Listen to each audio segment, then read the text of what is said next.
No, It's you your boy bastard. Don't do PSA that. Sitch. Wrong. It's the new year. Start It's the over. new year, everybody. Start over. 2025. No, hey now. Now. No It's your boy fucking PSA hey Sitch now. here for the That's a first Sunday show episode intro. of a You new year. Okay. It's the beginning of something new, Adam. It is. 2025 is going to be amazing. Is this our first show of 2025? Wow. Yes, this is our first show of 2025, Wow. baby. We should have done some spectacular planning for this. You know, that's every holiday. It's like, oh, we should do something amazing. Then we're like, oh, wait, it's a holiday? Oh, never mind. I know. Yes. But we're here. Look, we lived through New Year's Eve. I'm certain you had a good time, right? I had a great time. I did. Watched the fireworks with the lovely Sammy G. So, oh, did you? wonderful. Wow. Yes. Yeah. I went out to a fancy restaurant with my wife and some friends. Ooh. So that was good. Yeah. A lot of fun. Yeah. I ate lobster. No. And you survived. I risked it all. I did. Look, everyone I know is sick. So, and I'm still sick. So we're going on 2 weeks here. But I woke up sick this morning. Yeah. I was like, what the fuck? Adam got me sick. Through the internet. Here? It's terrible. Through the internet. Yes. Everyone's getting sick. It's terrible. Anyway, what are we talking about? Well, there's some news stories I'm sure we'll get to afterwards. But no, look, it's too depressing, Sitch. Promise me we're not going to talk about terrorism or like radical Islamic terrorism. I know. This is horrible. All these horrible things. Trump derangement terrorism. Right. But there was some fun stuff, which is Don Lemon had a meltdown, apparently. Our good friend Don Lemon, yes. Yes, yeah. And it was pretty funny. It was a reaction, and we'll watch part of it just to give people the context. He had this reaction to the whole H1B thing that kind of went like a little semi-viral for people hating on him, including The Hill responded to this. And then Don Lemon, Robbie or Bobby, I think is Don Lemon calls him. I know he called out Robbie. What a fucker. I know. He also called like Jimmy Dore something weird too. He was like Jimmy Dore or something. I don't know. We'll see. And Don Lemon had, he kind of had this like very incendiary response to all the H1B visa stuff, which is fine, I guess. If you want to go down the road, that's fine. If you want to laugh at people on one side of the political aisle, go for it. But then if those people criticize you, you don't get to act all like holier than that. Like, oh my God, people were mad at me because I was making fun of them. Oh, what a shock. No one could have ever foreseen this occurring. It's so funny how most people, the normies, they don't really foresee it coming. It's like, this is the internet, bub. Like, if you throw shots at people, they're going to throw shots back. I know. It's just par for the course. And then to stumble into this environment and not really know any of the players involved, like Robbie on the Hill, Jimmy, these are all massive players in YouTube. You're in our world now, motherfucker. Wake up. Well, I guess he still has this holier than thou attitude of like, I was on CNN, so I don't know any of these people. Yeah, I'm a big shot. Well, Don Lemon did launch by doing an interview with Elon Musk, where I think obviously he completely destroyed his reputation in that interview, which was hilarious. He did do an interview with our friends Cenk and Anna over at the Young Turks. And it's funny in the context of what's going on here. Like, Anna, you need to tell this guy there's a big difference between making fun of these rich celebrity elites or politicians or people in power and making fun of the voters, which is exactly what Don Lemon is guilty of here. Right. And doesn't even seem to realize it. Well, again, listen, if you want to make fun of the voters, if you want to make fun of the left, if you want to make fun of the right, knock yourself out. It's the internet, right? That's what. Oh, yes. 95% of political content is just people making fun of one side. That's fine. But then if those people go, hey, fuck you, you don't get to go, whoa. Why are you attacking me even though I just made fun of you for 40 minutes? I don't understand. Yeah, that's true. That's true. So many people are guilty of that, though. They're like, they cannot foresee the backlash. They don't understand what they're doing. They're out there swinging in the dark. I guess it's weird. So let's watch some context here to show you, like, why some people were kind of lashing back at Don Lemon here. Finding our own black business, white. Okay, wait, hold on. Okay. Look, already he's throwing the shield out. I know. So he's talking about the whole H-1B visa thing, and he's already like, it's interesting. He's already instantly racializing the whole thing, and like he can't help himself. A weird way, right? Like obviously race is involved because it had to do with like white workers being replaced by Indians. At least that's how it's like perceived. So there's like a racial aspect to it, but he has to add even more racialized aspects to the whole situation. Right. Seriously, the tea is hot. So this all happened on Sunday. We all are minding our own Black business, white business, Asian business, Latino business, Jewish business. We're all minding our own business over the holidays, right? But it's true. I just walk around. I'm on Twitter like I'm just minding my own Jew business. Yeah, right? Look, I can't help thinking, look, I am a white European. I am here on Twitter. Like, what the fuck? Yeah. But I'm at a Christmas party. I'm just walking. You know the meme of like the guy at the at the party in the corner. I'm at like the Christmas party, and they're like, they don't know I'm Jewish. And I'm like, yeah, totally. Like I just walk around like just minding my own Jew business every day. It's like, what the fuck?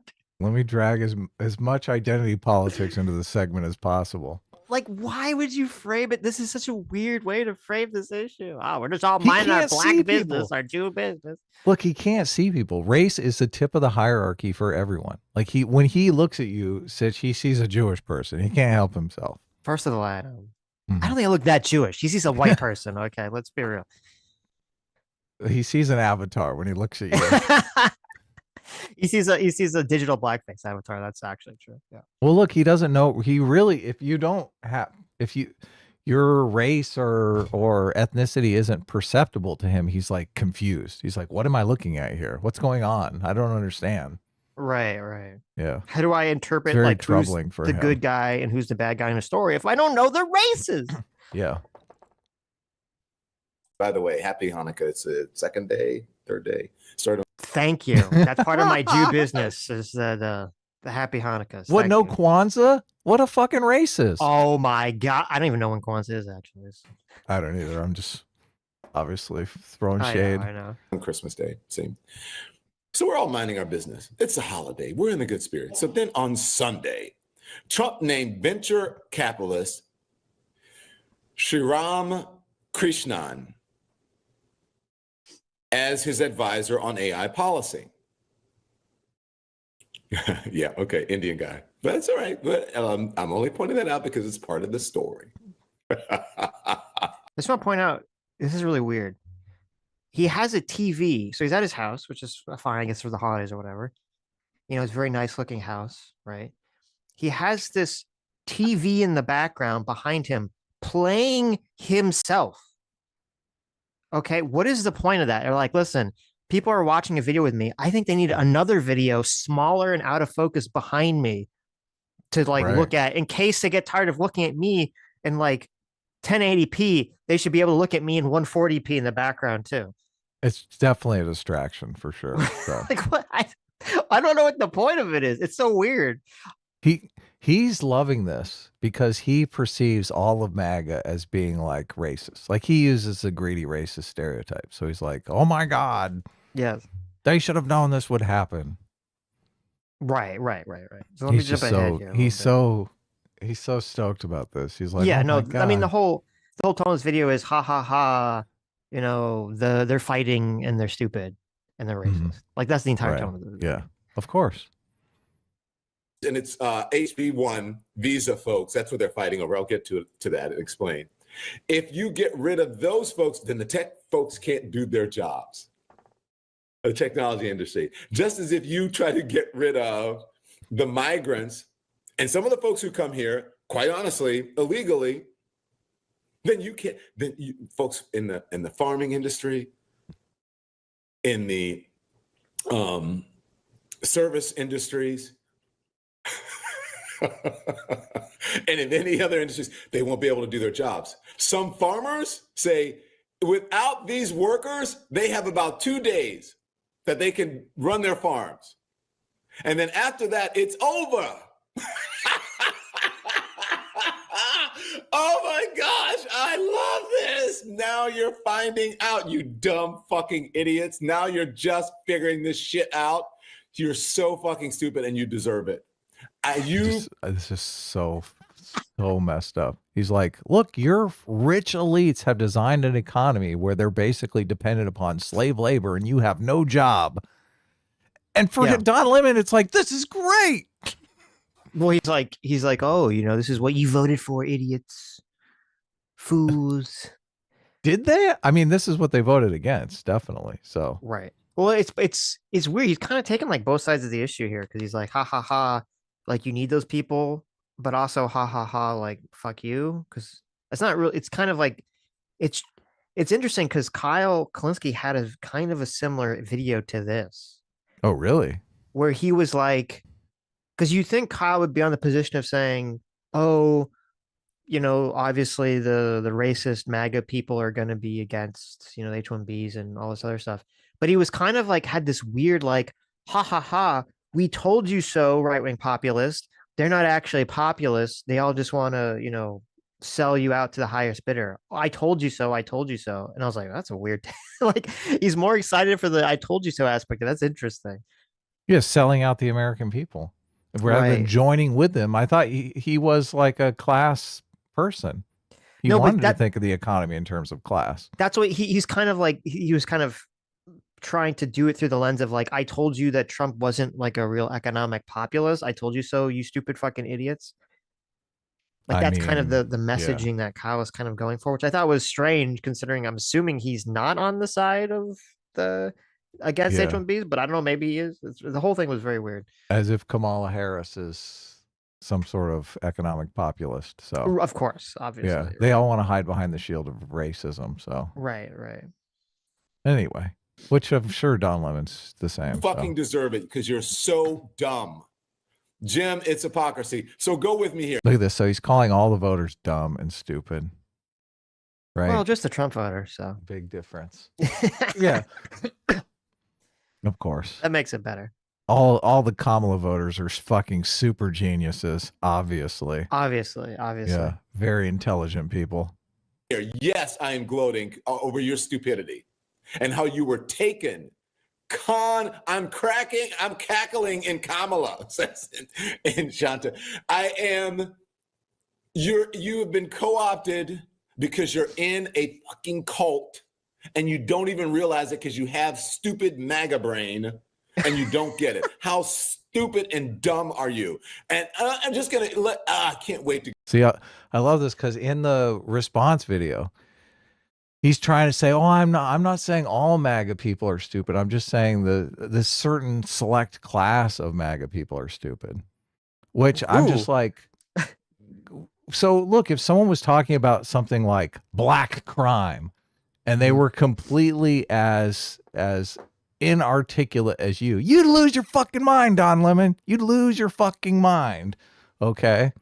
So don't try to backpedal this. Oh, I'm only talking about a certain select cross section of MAGA, not all of MAGA. Of course I'm not. Well, and also, when he says I'm not talking about all of MAGA, I mean, I guess, like he's just talking about people that are against H-1B thing for whatever reason. It's like, okay, right. That's like, okay, what's your point? Like, obviously, everyone knows what the conversation's about. Yes, yeah. So I think you can be a reasonable, non-racist person and be against that stuff, that's kind of the rub of it. People on the left want to say anyone who's against it, though, is racist because that's just the playbook they've been using for 10 years now. So, right. Well, that's the problem is it's like, you can be against it for non-racist reasons. So you have a lot of people on the left are going to say, oh, it's just racism. But then you have the actual racists that kind of give ammunition to the left to make that argument in the first place. And then that kind of, I feel like that pressures people on the right who are not against it for racist reasons to either run interference or to like downplay the racism, like the people that are actually racist. Yeah. So it creates this like really toxic environment for everybody. Yeah. Which is essentially the exact same thing that happened to the left with wokeness, where you'd say, oh, look at all this like horrible woke stuff. And they'd say, oh, I don't want to be associated with that, defund the police or critical race theory or whatever. So let me just downplay it rather than address kids. it. Yeah, just college kids. Exactly. Just kids on college campuses. And then, they'll get into the real world. They'll realize how things really are. Right. This won't spread to every institution in government and academia.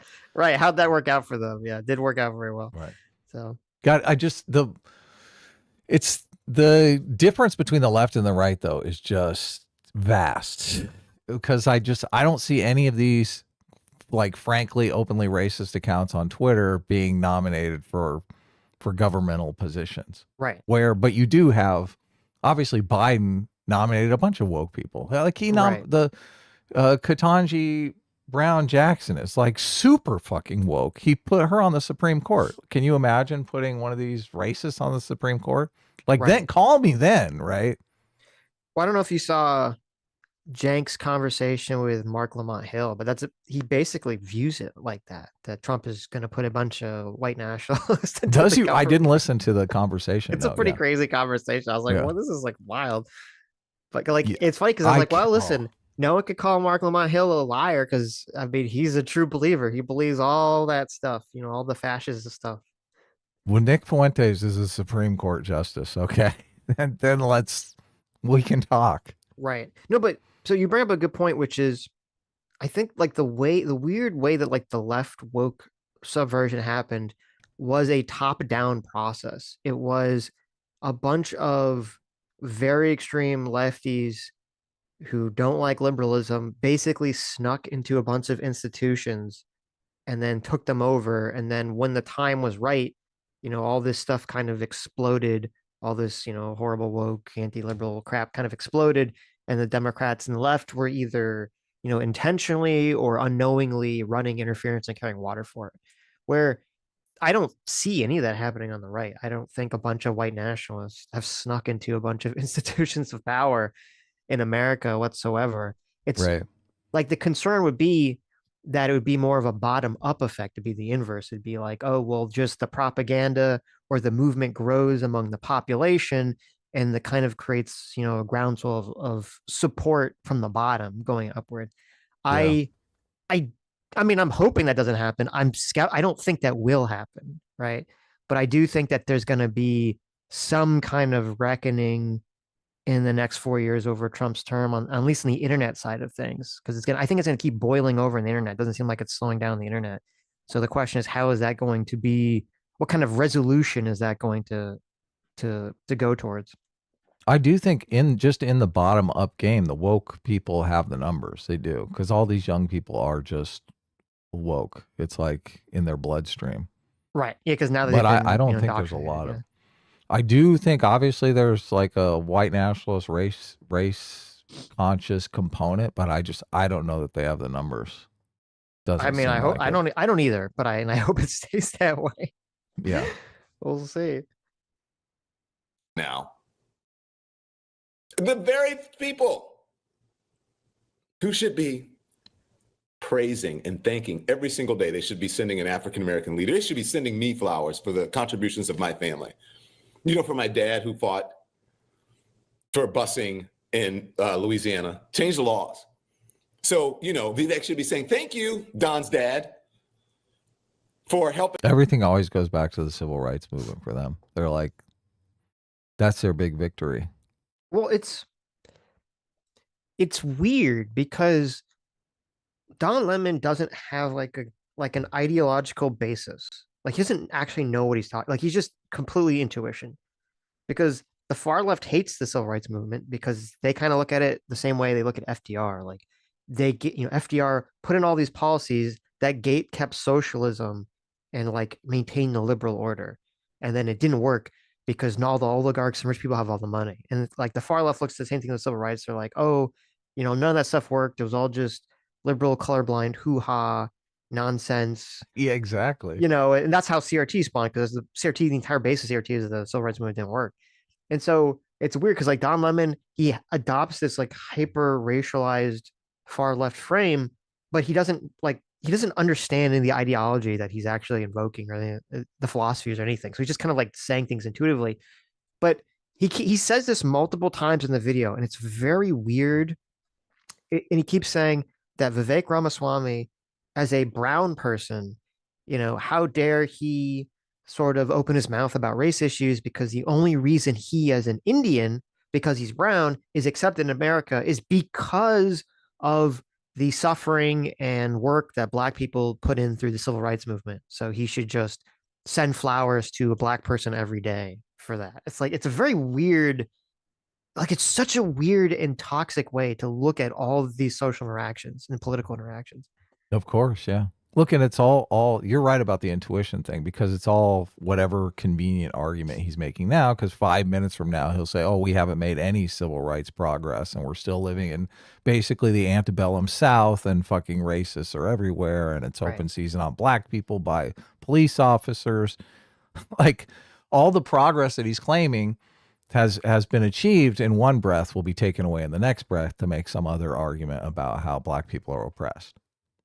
Yeah, it's like, I mean, and he should know better. He was literally a multi-millionaire, had this massive contract with CNN as a, Black gay news anchor on one of the largest fucking news stations on the planet. And it's like, okay, obviously in 1967, that would have never happened. Right? Yes. Yeah. Look, and the people you're so right to bring up people on the far left, because people on the far left will go, oh yeah, the white supremacy power structure just lets certain Black people attain these high status positions because it makes the argument that society is in fact fair when it isn't. You're basically part of the problem, Don Lemon. Right. Which is hilarious. So, but he's unaware of all of that stuff. He doesn't care. He's like, look, I'm in my comfortable West Hollywood apartment. I'm trying to do the YouTube thing. I'm just trying to appeal to everyone. I mean, he doesn't even know Jimmy Dore Robbie's name. Like, obviously, he doesn't understand any of the argument, I know. The ideology, the logic, any of the levels of argumentation that have been going on the internet for the last 8-10 years. Like, it's just all just, over his head. It's like he stumbled into an episode of Big Brother and he doesn't know anyone in the house. He's like just totally mad talking shit about everyone and doesn't have any idea the social dynamic that he's swimming in right now. Right. Which is what makes this funny.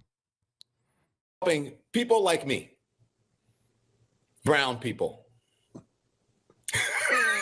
Indian people, who without the contributions of African Americans would not be able to sit in a position where I am now to lecture other people about civil rights in the wrong way and try to tell people about truth that is not really truth. Okay, so this is just sort of like, this is just a little taste of what people are reacting to. So, let's go to the send me rich Black oppressed white or Black man flowers. Why would the internet get upset about this, Sitch? I have no idea.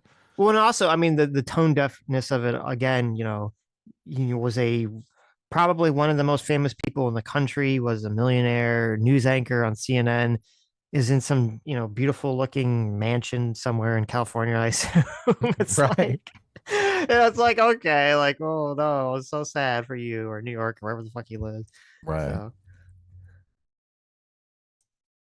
So make sure, guys, hit record, call your reporter or whatever, and tell them to watch. If you want to put this on your Fox News or on your Hill or on your Newsmax or on your Daily Mails or Post, go for it. Look at that. He compares the Hill to Fox News. He's like, anyone attacking me is Fox News. Yeah. I don't give a you-know-what. Okay. Well, it's also weird, too, this setup. He has like a Zoom call with a bunch of people in it. Is he in this Zoom call? Oh, he is. Look. Yeah, he is.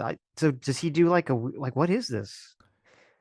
Does he have like a monitor with like a bunch of faces of people like nodding along while he's like doing his rant or something? I guess so. Look. He's like, we need to get a bunch of white women in here to nod along. I mean, hey, listen, you know what? This is a good grift. I'm going to take it back. This is a pretty smart thing. Okay. This is a good grift. He's like, listen, I bet you that you have to pay like a buttload of money to be some top tier member to like get into the Zoom call so that Don Lemon sees your face while he's going off on one of his rants. I don't think all these people look really out of it to me. Listen, exactly. Who else is going to pay to have the top tier, FaceTime with Don Lemon? Yeah. This is so funny. Okay. I don't give a you-know-what, because the hypocrisy is astounding as it relates to especially the MAGA folks right now and the right-wing media. It is astounding, the hypocrisy Now, let me just say this. I said something in reference to, I was responding to the MAGA folks who were being racist in regards to the. Oh my God, I just realized he's using the mic. I know. He's got your mic. He's used the mic Sammy got me, the color changing mic. Oh my God, that J-Mac has. What the fuck? Don, come on. You can't do that. He's stealing your branding. I know. What a jag off. The gentleman that Donald Trump nominated to be the head of AI. He's actually, and listen, he's actually using the mic wrong, which is kind of funny. Because so there are mics where the listening or this part you're supposed to speak into is either on the front or the top, usually. And he's speaking into it like it's on the top, but it's not. It's on the front. So he's actually speaking into the mic at the wrong angle, which is why his voice is kind of echoey. They were on the internet, look it up yourself, being very racist and very vitriolic about Donald Trump appointing this person.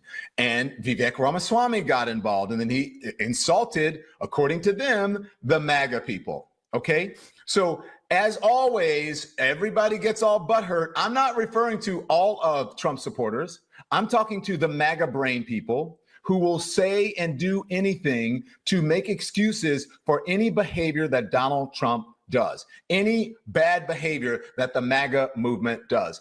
This is the same argument all the white nationalists make. They're like, I'm not talking about all black people. I'm talking about the criminals. Come on.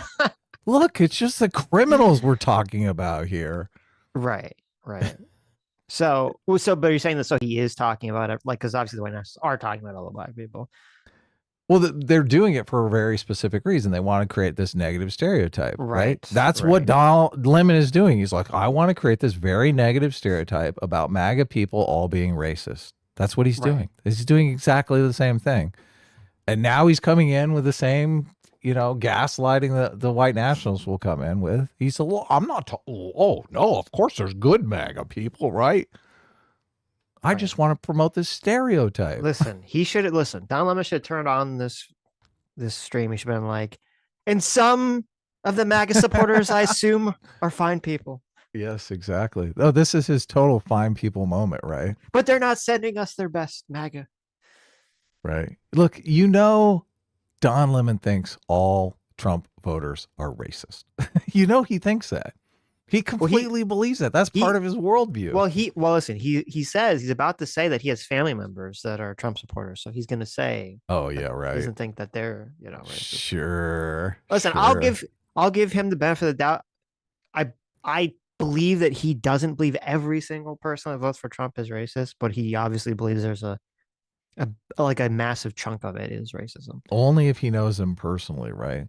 And he thinks that they're supporting racists. He thinks that they're dumb, naive. He does think they're fucking stupid MAGA people, even if they're in his family. Right. If you are in Don Lemon's family, he's talking about you being stupid. Right. So yes, I stand by my words. And if you don't like what I said, then too effing bad. I don't care. And let me just... I love what you said, Don Lemon, because it just outs you as a complete idiot. Just let me point the hypocrisy out to you, because you guys always say, we are not we are not voting for what? A pastor in chief. Sometimes I have an issue with some of the things that he says. It's true. I don't like how he says it, but it's true. So you have to have the same standards for other people that you have for your guy. Some of you, the cult leader. Okay. This is just laughable. It's like, no one is going to have the same standards for their tribe as they do for the outside tribe. Like, that's just psychology 101. So Don Lemon himself. Right. We can hope. You can hope, right? That people are going to have some level of consistency, but obviously they're not. No, there's not going to be any consistency they're not at all. So, and I mean, it's not like Don Lemon is not a person who has cast himself as like this neutral arbiter. Yeah, neutral arbiter, magical enlightened centrist, above the fray, who was like, I'm just calling balls and strikes. I mean, he's been very insanely biased in one direction. So it is interesting for him to sort of invoke this argument. Right. You guys have a higher, this is how messed up you are. You have a higher expectation of me, an independent journalist, a former cable news host, than you do for the person who sits in the Oval Office. Because his mouth is worse than mine. He calls everybody dumb. He calls black women dumb. He's called me dumb. He calls people stupid. See, this is all a fucking lie. Can you imagine if Donald Trump came out and said, black women are stupid? Like, what the fuck are you talking about? Mm-hmm. That would be his career suicide for him. Okay. Yeah, Just because he called Kamala Harris stupid doesn't mean he's calling black women as a class stupid. Okay. I don't know what he's referring to when he said that. He's a fucking idiot. He's a moron. Look, and then he does the same thing he's accusing Donald Trump of doing. He's like, all MAGA supporters or all MAGA people are fucking racist idiots. Mm-hmm. Yeah, Donald Trump is very careful about this stuff. He goes after people, Oprah, a fucking rich celebrity. Look, I don't even think he went after Oprah. Right. He was like, oh, she used to like me. She doesn't like me anymore. Listen, Donald Trump is very smart. You're right. He goes after individual people and he attacks them. And the only group he attacks are immigrants, which no one cares about. Yeah. That's smart, right? You can't win their vote because they can't vote for you. So you throw them under the bus. Sitch, let's be fair here. He's only going after immigrants that are eating the pets. Okay. Of course, right? All the non-pet eaters and all the the good. Some I assume are good people. Immigrants. He loves his H-1B1s. That's true. He's talked about it That's openly. True. He's a big fan now. He's changed his mind, or I guess it's the same. I mean, I guess we'll see where this is going. Right. It seems still like an open problem, but stupid. He's called Kamala Harris stupid. He's called her names, and he's used profanity against athletes. Well, I mean, but Kamala Harris is stupid, so. Athletes, he called them sons of bees. He calls people out of their names all the time, and you love it. But when someone says the truth about you, you get all butthurt. And you get all in your feelings. Again, like he doesn't even realize the distinction here. He's like, Donald Trump goes after all of these rich elitists. And me, I'm going after you, the little people. Well, that's how people perceive it, is that they say, oh, Trump's going after the powerful that deserve it. And, it's funny because it is a very kind of like left-wing frame, like the power, versus a oppressed. Yeah, how does he not realize this? Right. How does he not realize this? Donald Trump does not punch down. Fucking Don Lemon? Oh yeah, punch down. Well, no, I said Donald Trump punches down. He punches down at the people that can't vote, the immigrants. Mm-hmm. He doesn't punch down at the voters, usually. So, but I was looking up the stupid thing, because the only thing I could find is that he was like calling some journalist who was black, he was calling her question stupid. Like, that's a stupid question. And, I guess that gets you enough to get labeled as calling black women stupid. But right. Donald Trump seems like he does separate out immigrants to the criminals. Like, it's hard for me to imagine Donald Trump making a statement just categorically that the immigrants are bad. No, like he always puts him into the criminal category, which gives him some plausible deniability. But that's exactly it. Trump gives himself plausible deniability. I don't think Trump is personally racist at all. Mm-hmm. Well, I think he's probably a little bigoted the way anyone that's 80 years old is bigoted, right? But I don't think he's like racist or any like a fascist or any of this, white nationalist stuff that people say. But I think that he intentionally, the way that he talks and frames things, is to placate a feeling, an intuition, a xenophobic intuition that, half the country is going to have naturally, because I think naturally people are just xenophobic. And so he's kind of framing things in that context for a very specific political purpose. Right. What's good for the goose is good for the gander. What's good for the Donald is good for the Don. So my new energy going into 2025 is this. When Donald Trump tones down his rhetoric, he stops calling people names, he stops being racist, he stops using profanity, then I will. Now, why is he so mad about this? I don't understand. Like, a bunch of people you called fucking idiots were mad at you. Okay. I mean, you called them fucking idiots. So like, who cares? Like, why do you just move on with your life? Like, who cares? It's just so completely tone deaf. That's what's so interesting about it to me. Like, he doesn't, he reeks of status hypocrisy. Like, he doesn't even realize what he's saying is hypocritical. Like, he's calling everyone else hypocrites, but he doesn't see the distinction. Right. Like, if you pointed the distinction out to him, if you said, look, Donald Trump is going after these high status elites and you're going after little people, you understand the optics of that? Like, I don't think, it'd be interesting to see what he says. He'd probably say, oh, it doesn't matter. He'd be like, Donald Trump goes after little people too. Right. I can't think of any examples, but he does. When I was in legacy media, I would always say, you know, Don Lemon. I mean, that's the one thing I like pat him on the back for.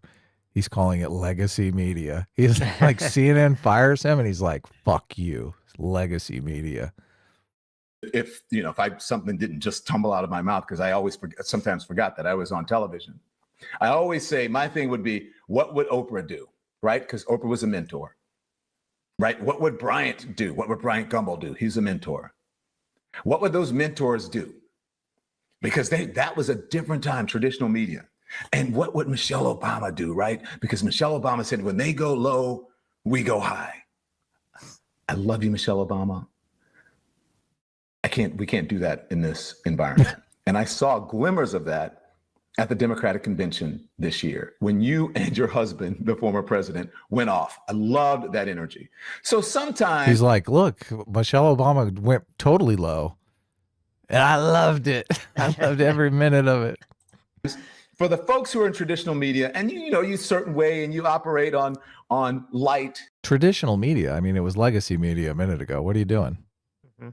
Don't flip flop now. Enjoy and, not offending people. Oprah, I love you. But sometimes, Gail, love you guys. Sometimes you need a proxy. I am your proxy.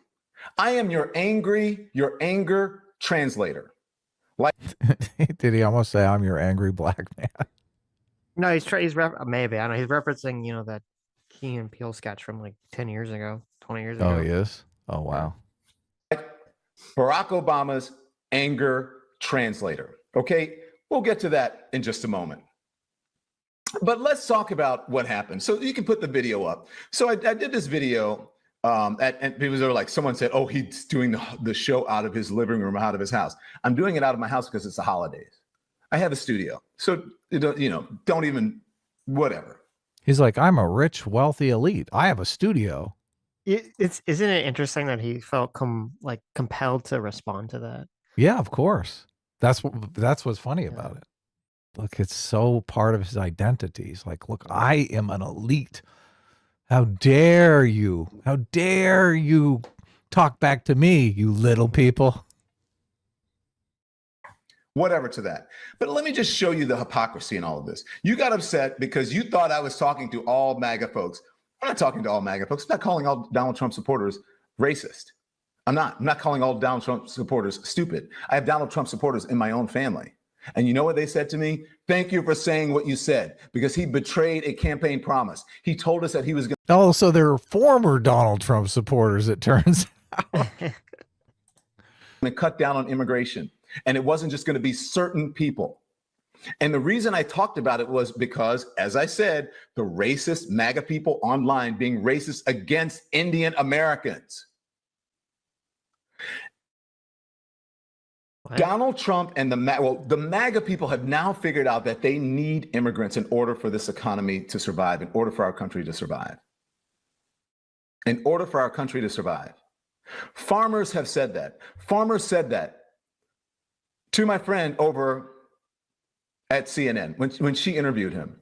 This is like completely not close to reality. I mean, I would argue their argument is the economy shouldn't be structured in this way, and that it's a betrayal of the elites that they've structured this economy that we're completely dependent on basically outsourced labor that we're just importing into the country. Mm-hmm. So do what you will with that. So, but obviously. He said, we need migrants. We need immigrants. Otherwise, we would be in business for about 2 days and we wouldn't be able to keep our farms up. This is a dairy farmer who said that. Mm-hmm. And so now all of a sudden, folks are realizing that they need immigrants. And now the tech bros are telling you, we need immigrants. We need these H-1B visa folks in order to get our business done. So now all of a sudden they like immigrants, and then the racist faction of the MAGA movement lost their minds. Not all Trump supporters, many of them were upset. Because I mean, you can make the argument I just made without even talking about race, without a racial component at all.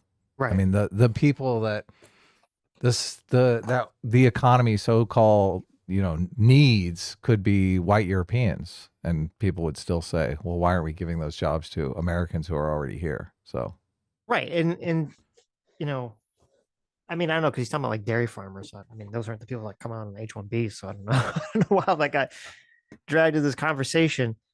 But I mean, yeah, like, I don't know, when we went over it on Sunday, I mean, it does not seem to me that H-1B visa program does the thing that people are claiming it does. Of course not. Yeah. Doesn't seem to be true. And so, we'd have a completely different conversation if it was actually doing the thing it was saying it was doing. Yep. Betrayed, but they weren't racist about it. They weren't saying toxic shit online. And so for everyone, like all of the people there's some idiot over at the Hill. So this little, Don Lemon went on a racist rant. I don't know, some little dude with glasses. What's his name? Bobby or something. And then I don't know. That's Robbie Suave, right? Why do you some little dude with glasses? What the fuck is this? Yeah. Don Lemon, some like massive muscle man or something. I mean, I don't know. I never perceived him that way. Like the little guy with glasses. How dare he? God, I would love to see a debate between Robbie and Don Lemon. You get like Robbie annihilated. Robbie would trounce exactly. This guy. Like, give me a break. Nuke him from orbit. Oh my definitely. God. Yeah. Don Lemon, look. Share the SAT scores. Look, I'm not some super genius, but obviously Don Lemon just doesn't have a clue about where he is at in the intelligence hierarchy. No. There's the other one, who always goes off, the Dore guy, whatever his name is. Jimmy Dore. Look at that. Is there someone else he's thinking of? No, he's talking about Jimmy Dore. Yeah. Dore, that Dore guy. Okay. This is just, oh man. This just shows the ineptitude here. Someone he's upset because we canceled him on the show. Well, thank goodness we did. I had no idea we were even booking him. Jimmy Dore, or whatever his name is. So let me just show you the hypocrisy, because you're upset because I said a few words that oh my God, I can't believe Don Lemon said a curse word. But you don't have the same energy when Donald Trump says it. Look, he's so fucking stupid. Like he thinks it's the language that he used. No, you insulted people. You did the same thing Vivek did, you idiot. Here's Donald Trump. Please play the one where Donald Trump is using all of the profanity but this is just a little bit of what he does. But just let's play some of it. Here it is. You don't get upset with this. Watch. People don't care who the hell they are. I fired his ass so fast. It's bullshit, okay? It's bullshit. This is the worst damn stage I've ever seen. You bring your whole damn family, whoever the hell you are, I love you. They make the crap right there. Get that. What is this montage? He can't even tell the context of what he's saying. No, he's just saying Donald Trump uses profanity, so I get to use profanity. Like, people, I cannot believe for a second. I'm sure he got some comment about this, maybe from some like person that watches Don Lemon from CNN days and was like, their little top hat like popped off and their monocle flew off their face when he said a curse word or something. But like, I don't think that was the majority of the criticism. Was like, oh, he used profanity. Oh my God. Yeah, totally. Son of a off the field right now. She said he's a. We'll beat the out of them. Let them beat the out of ISIS also. He gets a nomination, they're going to sue his ass off. Whoever the hell brought this mic system, don't pay the son of a to put it in. You shouldn't pay the bastard. I would bomb the out of him. You bet your ass I'd approve it. You bet your ass. I don't give a damn. You can tell them to go themselves. It's political. Our country's going to hell. It's going to hell. Well, now I like Donald Trump even more. So thanks for the montage.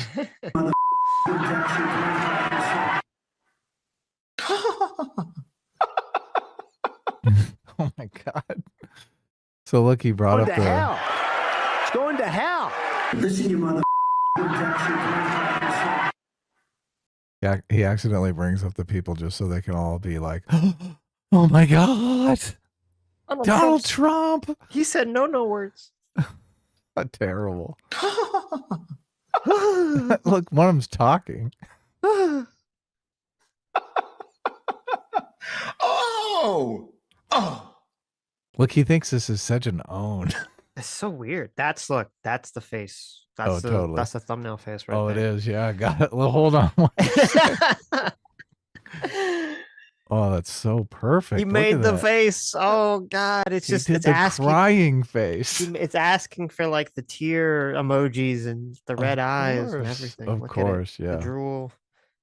Living live at 5. I can't believe Donald Trump said some bad words. Is Donald Trump in a cringy rant? Did Donald Trump lose his mind when he said those words? Was he being offensive when he said this about the vice president? Here it is. Uh-oh. So you have to tell Kamala Harris that you've had enough, that you just can't take it anymore. We can't stand you. You're a vice president. The worst. You're the worst vice president.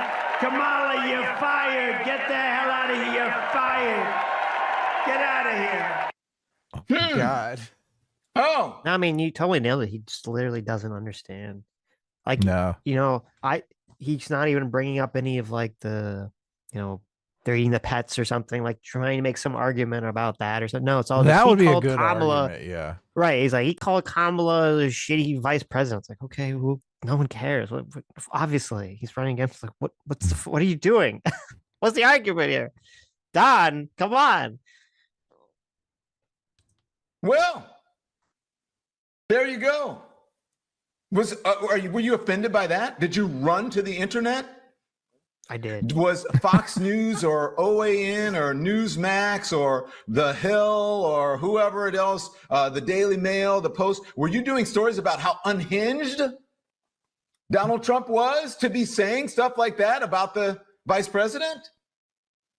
Were you saying he was unhinged when he called NBA players sons of bitches? Were you? Did you get all bent out of shape? Did you rush to the internet? Did you send angry, racist, homophobic emails to his family members, like for my family members? Did you do that? Oh my God, that's so sad. People are sending Don Lemon racist emails. Mm-hmm. I don't approve of that. Don't do that. That's not good. But the unhinged thing is interesting because, like, again, you have, people react to him, laughing about this situation and calling, half the country retards, essentially. And people are going, oh, he has this kind of unhinged, stupid rant. He's like, oh, well, my retort is Donald Trump said that Kamala sucks ass. Okay. Like, how do you not get this? Like, yeah, totally. Or did you I haven't seen the end of this video. Does he ever get it at any point in this video? No, he doesn't get it at all. Yeah. He completely doesn't understand. Is this like an ego thing? Is this an ego trip issue? He just doesn't understand. Yeah. He's used to people fucking licking his boots. Mm. He's like, I am the great Don Lemon. How dare you? Right. How dare you make fun of me? Don't you know I'm black and gay? I have the ultimate immunity. That's true. He has 2 immunity idols. Okay. Of course. Look, he's going to call us racist homophobes. He should come out as non-binary so he can get that third idol. Trans. Yeah. Come on, what are you doing? The fourth idol. The power will be too great. Too strong. Yeah. Yes. That's great. He's owning the libs. Now remember, all of you have said, I wish he wouldn't say those things, but I wish he wouldn't say it the way he's. No, I wish he'd say it more. I think it's hilarious. What are you talking about? I love it. I mean, Kamala Harris is kind of old news, but whatever. He says it, but it's true. I like that he says it. I wish he would just, maybe do it a little bit differently. But he's right.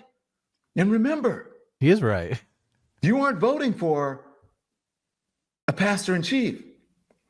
You aren't watching me or voting for me or counting on me to be what? A pastor in chief. Oh my God. You're counting on me to be a truth teller. To show the anger or the frustration and to voice the anger or the frustration in this country. Of gullible bubbleheads who don't really understand politics at all. Yeah, that's right. You scream from a totally inarticulate, stupid position. Yeah, that's what we're depending upon you. And sometimes you have to use salty language in order to do it. Look at his audience. His audience is like all these 50-something women. That's true. What the fuck? That's hilarious. God, I'd love to see his analytics. They probably are all just 50-something women. Don Lemon is not on CNN anymore. I've been watching him for 10 years. I love that gay black man. Giving my social justice points. Terrible. I don't like doing it. But sometimes you have to do it. Just remember. Catherine W. Tell him, Don. Jerry Falwell Jr., the guy, this guy's, This hypocrisy is wild. Motown boy for you. Listen, he doesn't like to do this, okay? Don Lemon is a hero, okay? He's Frodo Baggins. He's carrying that ring up the hill to Mount Doom. He's like, I don't want to do it. I'm Batman. Like, I just have to be the guy. I have to be the guy. I have all this heroic responsibility thrust upon my shoulders like Peter Parker. I don't want to tell all the people that voted for Trump that they're fucking retards, but I have to do it. It's my heroic responsibility. I know. As soon as he gets into the cognitive decline videos for Trump, we're finished. As soon as he goes full David Pakman. Well, once he realizes that's the key to getting a million views on YouTube. God, he's probably looking at Piers Morgan just so insanely jealously. Right. Why is Piers Morgan going so wild? Why can't that be me? It should have been me. I know. One of your spiritual leaders on the MAGA side. Remember when he said this about people who said that Donald Trump had a potty mouth and that he was all of these things? Remember when he said this? Who? What? You have to look past. You can't be. We're not electing a pastor in chief. We're electing a commander in chief, and we can't expect our commander in chief to have the same qualities as our pastors. And I think most of the rank and file evangelicals have figured that out on their own. Permission structure for evangelicals to vote for Donald Trump, even with all of the stuff that he does or says that you make excuses for. This whole argument is, but what about Trump? Like, what does Trump have to do with any of this shit? Like, Trump didn't even weigh in on the HB1 visas. Well, he's just saying, like, how dare Trump supporters be mad at me for calling them fucking retards when Donald Trump has called people fucking retards. That's the whole argument. Yeah, it's just silly. Not a great argument, but have a higher standard for me than you have for your commander-in-chief. What's your problem? What's your problem? You're mad because I said somebody was dumb? Donald Trump has called me dumb a million times. Go look it up. Go look up how often he calls black women dumb. Are women in general dumb? Bird brain, Nikki Haley. What? How often does he do that? Do you get upset with him? Do you do all kinds of specials? Oh my God, Donald Trump is unhinged. It was a cringe moment. No, because you're hypocrites. You're hypocrites. That's why. Everybody uses language like that. You may not hear it. And I think that I don't think it's quite appropriate for the commander-in-chief to do it. But if you want to do it, that's your business. I don't really like doing it. But sometimes you have to get your point across. I will be your proxy, traditional media. Thank God. Because savior of the universe. Have you seen, the meme? It's like it's a panel for Spider-Man. He's like holding back the bus, and there's like the kid crossing the street. Oh yeah, totally. It's like that's Don Lemon. He's like Spider-Man holding back the bus, and it's like calling Trump voters retards. Yes. He's like such a hero. I will do what no one else will do. Call Trump voters retards. Yeah. Oh no, no one else is doing this. No. Completely unique service on the internet. Thank you, Don. Thank you, Don, for your service. You're such a hero. Folks are tired of legacy media mainstreaming and normalizing this BS.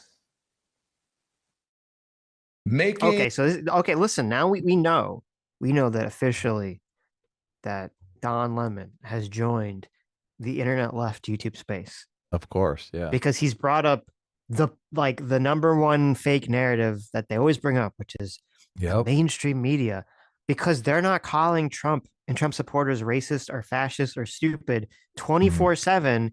They're normalizing it. Even though they are constantly on CNN, like fucking the fine people thing. Oh, he praised neo-Nazis. He praised neo-Nazis. He praised neo-Nazis. What's what makes it so ludicrous? This whole claim is like, what? It's like, what are you talking about? Yeah, we had that article. There's like what was it? The Washington Post article or something that was like comparing that rally to the Nazi rally. The one at Madison Square Garden. Jonathan Capehart, yeah, right. Did a piece on it on MSNBC. Like, what are you talking about? Yeah, they all called him a fascist. If only the mainstream media had called Donald Trump a fascist a little bit harder, he wouldn't have won the election. I don't know if you guys know that. Yeah, no. Dumb. Making false equivalency all the time by allowing MAGA supporters to come on the air and spread and spew all kinds of falsities and lies and to insult people. You invite them on. You pay them to be contributors because we need to hear from them. Well, is he talking about Scott Jennings? Who's he talking about? Some salt there. That's the CNN dared to hire someone conservative on the panels. Yeah. Well, they're trying to get, obviously, their reputation back. Remember the most trusted name in news? Yeah, that went out the window. Yeah. You also need to hear from the people who are not going to give oxygen to liars, election deniers, and people who think that insurrections are okay. It was a walk in the park. So let me be your proxy for those of you who want to go high. I'm meeting you where you are. Mm-hmm. Now remember. Just a matter of time before he drops a sex tape with Destiny. Don Lemon. It's just a matter of time. I see where this is going. How dare you, sir? But I was getting that vibe too, yeah. Who you all say, oh, Barack Obama is so, aloof and whatever. Barack Obama told Jerry Seinfeld this when it comes to using salty language. This is what he said. It help with your stress level. Because I'm going to say help. This son of a bitch, this rat bastard comes in here, and really, you blow off a little steam, right? Yeah, bad stuff or stupid stuff is happening constantly, right? Every day. So you have to be able to just make fun of, wow, that. Yeah, of course. That was even dumber and more annoying than usual. That's when cursing is really valuable. Sometimes cursing is really valuable. Thank you, Barack Obama. And this is what I feel like when I say I'm going to be your proxy. I'm going to be America, America, America, America. I'm going to be your anger translator, much like this one for the former president, Barack Obama, and my friend, Key. God, I wish America could have the same kind of income as Don Lemon. That would be great. Wouldn't have the kind of economic strife that we had. I wish America could have the same kind of ritzy healthcare that Don Lemon has, or live in a big house. I'm sure, look, he probably has like 5 houses. He's probably collecting rent from the little people of the world. Wow, so, rent seeking. Wouldn't it be great if all of America could have like 5 houses that they're fucking slumlording over? Oh, that would be so cool. Yeah. Oh my God. Some fucking $10 million. Wait a minute. I just had a fucking Jimmy Neutron brain blast here. Okay. Adam, you just came up with the most genius solution to fix both housing and the immigration issue at the same time, right? Okay, here's the plan. All right, let's hear it. We give every American citizen, you know, the government builds houses that every American citizen can then use as to lease out and to be a slumlord over an immigrant. Oh, wow. Yeah. So they can make money off of them. That way, everyone's happy, right? That's why Don Lemon likes immigration so much. They're basically they're paying to live in his homes. Yeah, listen, this is a perfect idea, okay? Yeah. There's no problems with this idea. It's a great restructuring of the economy. I'm sure everyone will be down with. Yes. We need to import a bigger slave caste. Yes. But then listen, you'll be making money off them directly. So it's not that big a deal, right? It's not a bad problem if you're making money off of it directly. That's the problem, right? Yeah. Are you tired of the tech companies making money off of immigrant labor? Are you tired of farms making money off immigrant labor? Don't you want to get your beak wet there? Oh my God, this is so disgusting. This is a good idea. I'm about ready to throw up. This is so bad. This is a great idea. It's hilarious. I mean, it does scream elite overproduction when you're like, I mean, this guy just is so desperate to be in the limelight. I mean, you know, he has money. Go open a fucking restaurant, okay? Like, talk to your investment portfolio manager, okay? Just leave us alone. Just look, I need to be the voice of the people. No, listen, Adam, he can't open a restaurant. He has to be the voice of the people, okay? He has to make this heroic sacrifice for everybody. Make it stop. Make it stop. Look, the TDS seems to be on the way out. So there are a bunch of people who still have it. Obviously, very, very terrible levels of TDS. But I do think the numbers are the TDS pandemic is almost over. So. Well, I mean, let's not count our chickens yet. Trump isn't president yet. This can all reverse. Okay. I'm not sure this is going to be an effective strategy. I think see what happens. I'm very curious. You can't make the argument that, I think even the people who have TDS are like, I'm going to knuckle under, you know, I can make it through the next 4 years. I mean, it's going to be tough, but I'm going to watch Netflix and chill. I just want to ignore politics. That's not going to happen. No, I think it will. No, I think they're going to listen. People are, it's like when someone makes their New Year's resolution. They're like, listen, this year, I'm not going to get mad. I'm not going to watch the news. I'm not going to get mad at Donald Trump, right? They're going to say all these things. And then, you know, that's all going to be gone mid-January. Look, I was praising Sam Harris because he made that podcast where he's like, look, I got to keep my powder dry. I got to make sure, you know, Trump is going to do things that I want to speak up about. I can't be complaining about Trump every 5 minutes. Right. He just dropped a podcast yesterday where he's got massive TDS and can't stop talking about January 6th. Like, he couldn't even make it till Trump was in office. See, you're making my point. Okay. I know. So, look, maybe you're right. I mean, that's kind of the, you know, what's going to happen here.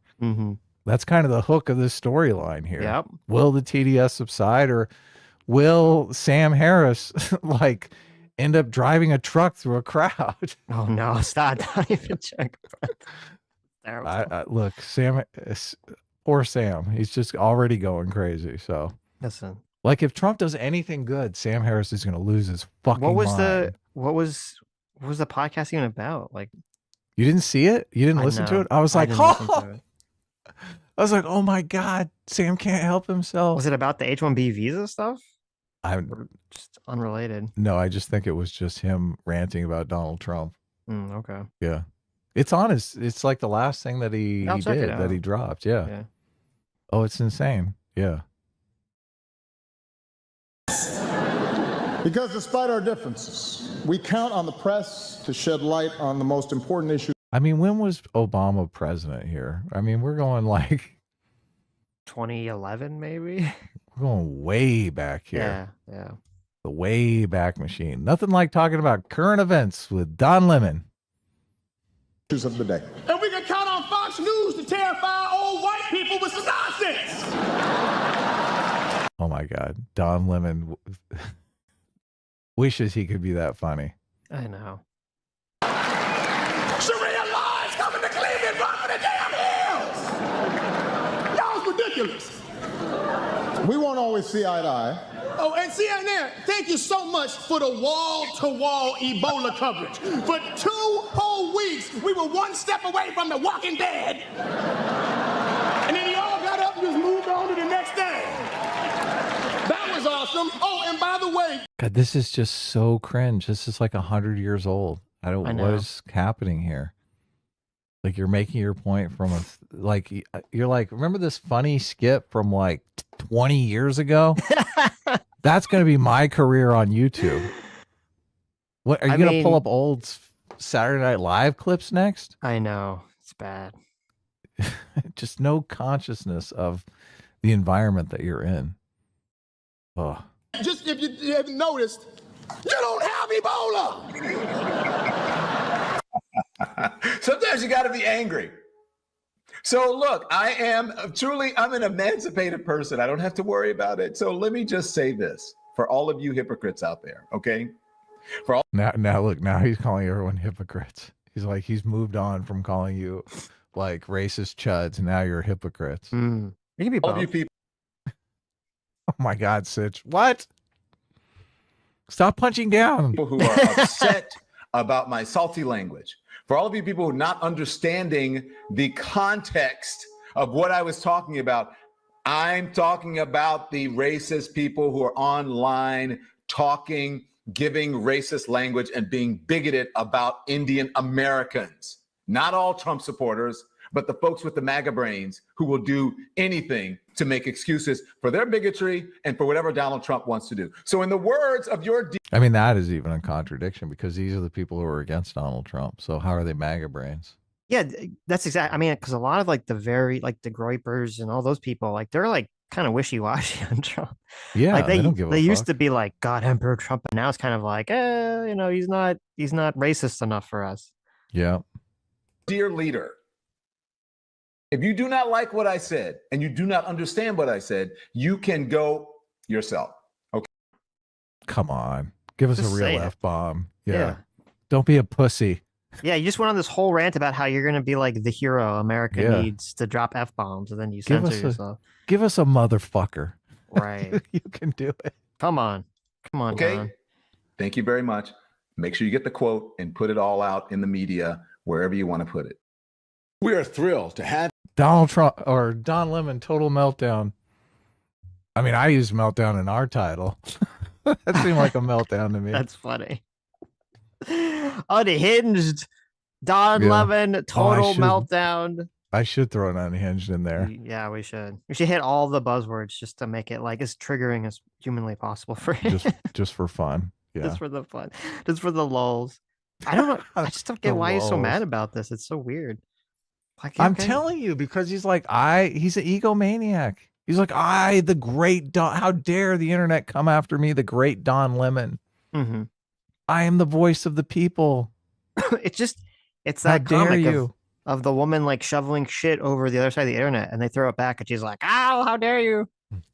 Yes. Like, what'd you expect? Totally.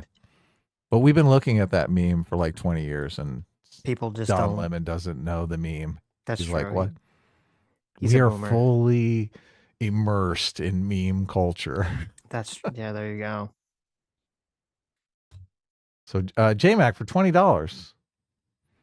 Welcome to 2025, everyone. Woo! Thank you, Jay.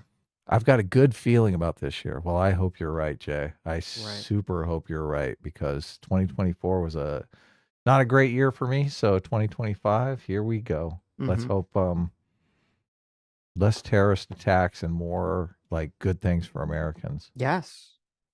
And thank you, J-Mac, for the 50 gifted membership. Oh, yeah, the two. Welcome new members. Yeah, very generous of you. Happy holidays. So is there anything to talk about with those 2 terrorist attacks? I think. Oh, my God, please. I don't know if I have anything to add to the conversation.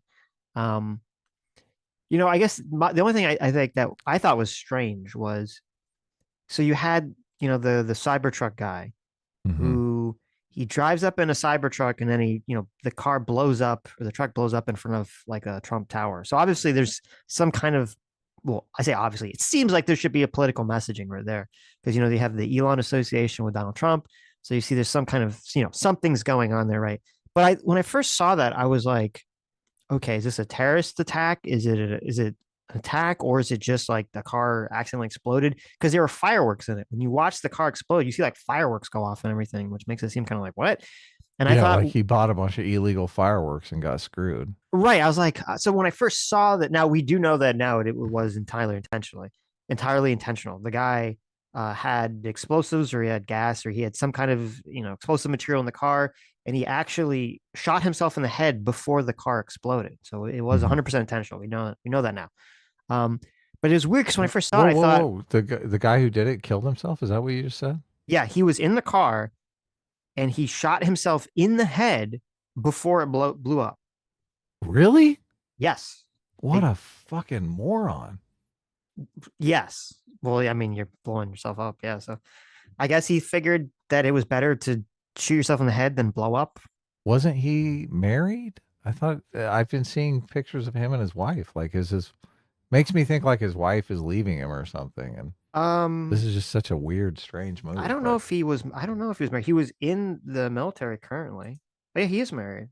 Yeah, so I don't know what was going on there. This is the Cybertruck guy, right? This is the Cybertruck guy. I've seen a bunch of clips of him on Twitter, but I don't know much about the situation. So he just seemed like someone with TDS. I thought he got in the car and like drove up and walked away or something. Yeah, this is weird. Well, I don't know. It says the Facebook account associated with the woman hasn't posted on it since 2016, so people don't know if they're still married or not. Oh, okay. It says that she made many posts on her Facebook, which people consider to be left-leaning, according to this article. So, but her last post was on May 2016, so who knows what's going on there. But no, I mean, I don't know. So we don't know. The guy was I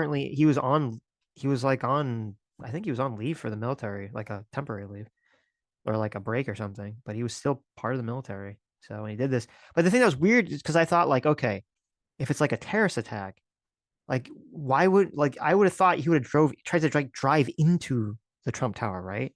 Like why would you just park outside of it and just blow yourself up? And, like he injured some people, but it's not like he wasn't going like the guy who drove through the parade, like that guy was obviously going through like maximum devastation mindset, right? Right, yeah. He's like, I just want to like kill as many people. But this guy's like, I'm just gonna like blow up a car in front of the Trump Tower. It's like, why? I don't. It seems weird. The whole thing seems strange. And do more damage to myself than anyone else. Right. Like what a fucking idiot, because the whole marketing for the Cybertruck is that the thing is built like a tank. So yes. And it completely contained the explosion.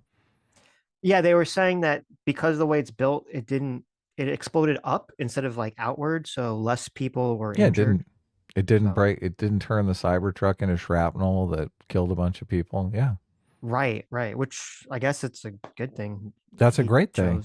Unless I don't know, maybe because I don't think we know a lot about what his motivation is currently. So maybe he just didn't want to hurt a bunch of people. I don't know. It seems the whole thing seems fucking weird.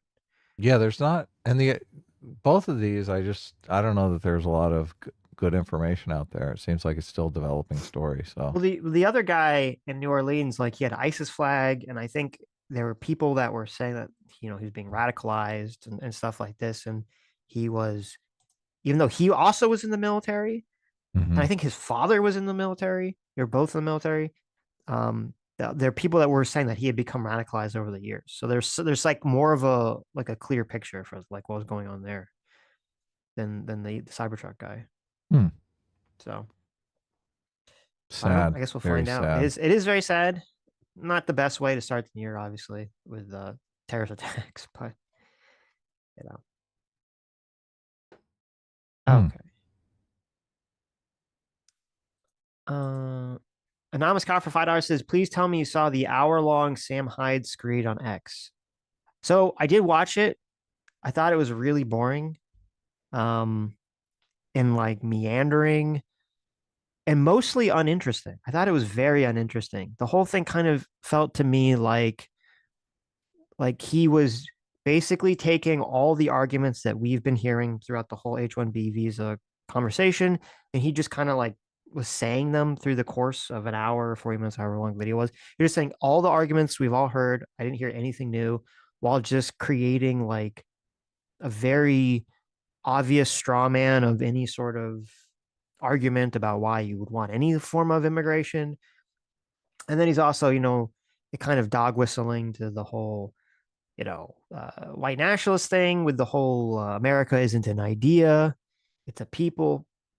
And I guess the only thing that's interesting to me about the Sam Hyde clip or the thing he put out is that concept is very, how to talk about this? That concept of like America is not an idea. It's very convoluted. Because first of all, he said in the video, he says, unlike Ben Shapiro, America is not an idea, it's a people. And I was like, has Ben Shapiro even said that? And I was like Googling it, trying to find what he was even referring to. I couldn't find it. I know Vivek had said in the past this comment about America being a set of ideals, and a lot of people who were very against immigration and very against non-white people were very unhappy with Vivek saying that last year or a year ago, whenever that was. But it's annoying because when you say that America is not an idea to people, there's like two ways, there's like two interpretations of that statement. And I think this is actually a genius level of propaganda, because what you could mean by that in a completely not even remotely racist way is that you need to care about the citizens of America first and foremost, which makes sense. Your government should care about you as an American citizen first. That is the whole point, right?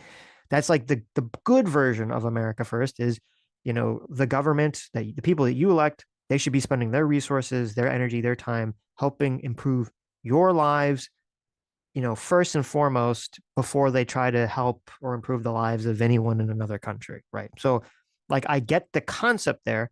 That makes perfect sense. Nothing to do with racism whatsoever.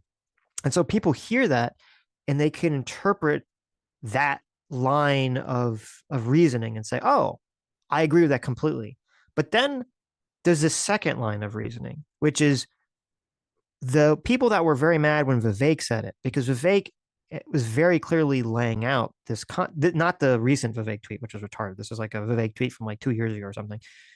There's this concept of like, if you want to be American, all you have to do is legally immigrate to America, adopt American culture, assimilate into American values of, hard work, more libertarian, like, don't fuck with me, I won't fuck with you. I'm going to follow the rules of society. I'm going to believe in the Constitution. I'm going to believe in individual rights and capitalism. And I'm going to, strive to work hard to make the country better for everyone and better for myself and better for my family. We have this kind of like idealized set of American values. And there's this and it has been a pretty common idea for the last 50, 60 years that is like what it meant to be American. It means to legally immigrate to America, adopt those ideals, and kind of pass them on to your children. And there's been a lot of pushback against that to say, hey, that's not what America is. It's not just adopting a set of ideals. It's not adopting a set of values. It's a sort of blood in soil aspect of like, you need to be essentially sort of a white Anglo-Saxon, your family has to have roots that go back, generations and generations and generations. You have to come off the fucking Mayflower, or you have to come from like, white European stock to quote, be American. And so this is why it is like a very high level and intelligent form of propaganda, because there is these two interpretations of America's not an idea, it's a people. Like some people who mean it in the non-racist way, they don't realize that there's like this like racist interpretation for it. So when people go, too trigger happy, especially on the left, and they say, aha, you said like the thing, you said America's not an idea, instead of people, you're racist. All the people who don't mean it in a racist way go, hey, I'm not racist. What the fuck? So it's kind of like creates a cry wolf situation. And so they kind of become deafened to the fact that, no, I mean, there are some group of people, I don't know how big they are, but there's some group of people, they are, on X, they're all the Groypers and all that shit, and they do mean it in a very explicitly white nationalist way. And so that to me, that was like really the only thing that was interesting about the Sam Hyde video. Cool. I only watched about 3 minutes of it, and it just, his style of humor has never really been funny to me. But look, if you guys like his humor, knock yourselves out. I mean, that's another issue. I've never really found, he has that weird like, why don't you like Tim and Eric? I don't like he has like the anti-humor thing, which I've never been a fan of. So the Tim and Eric. Yeah, like it's like the super awkward anti-humor. Yeah. So I've never been on board with that. It's just never tickled me, excited me. So I mean, some of it's okay. Now that Tim Heidecker is just insanely political online, it's difficult for me to look at his comedy the same way. Right. Because I know he's just like mad, insane leftist. Well, it's fun. It is weird. You had like Tim has gone like far. He's like the far left version of it, and Sam Hyde is like the far right version of it. So it's kind of weird that kind of worked out that way. So yes.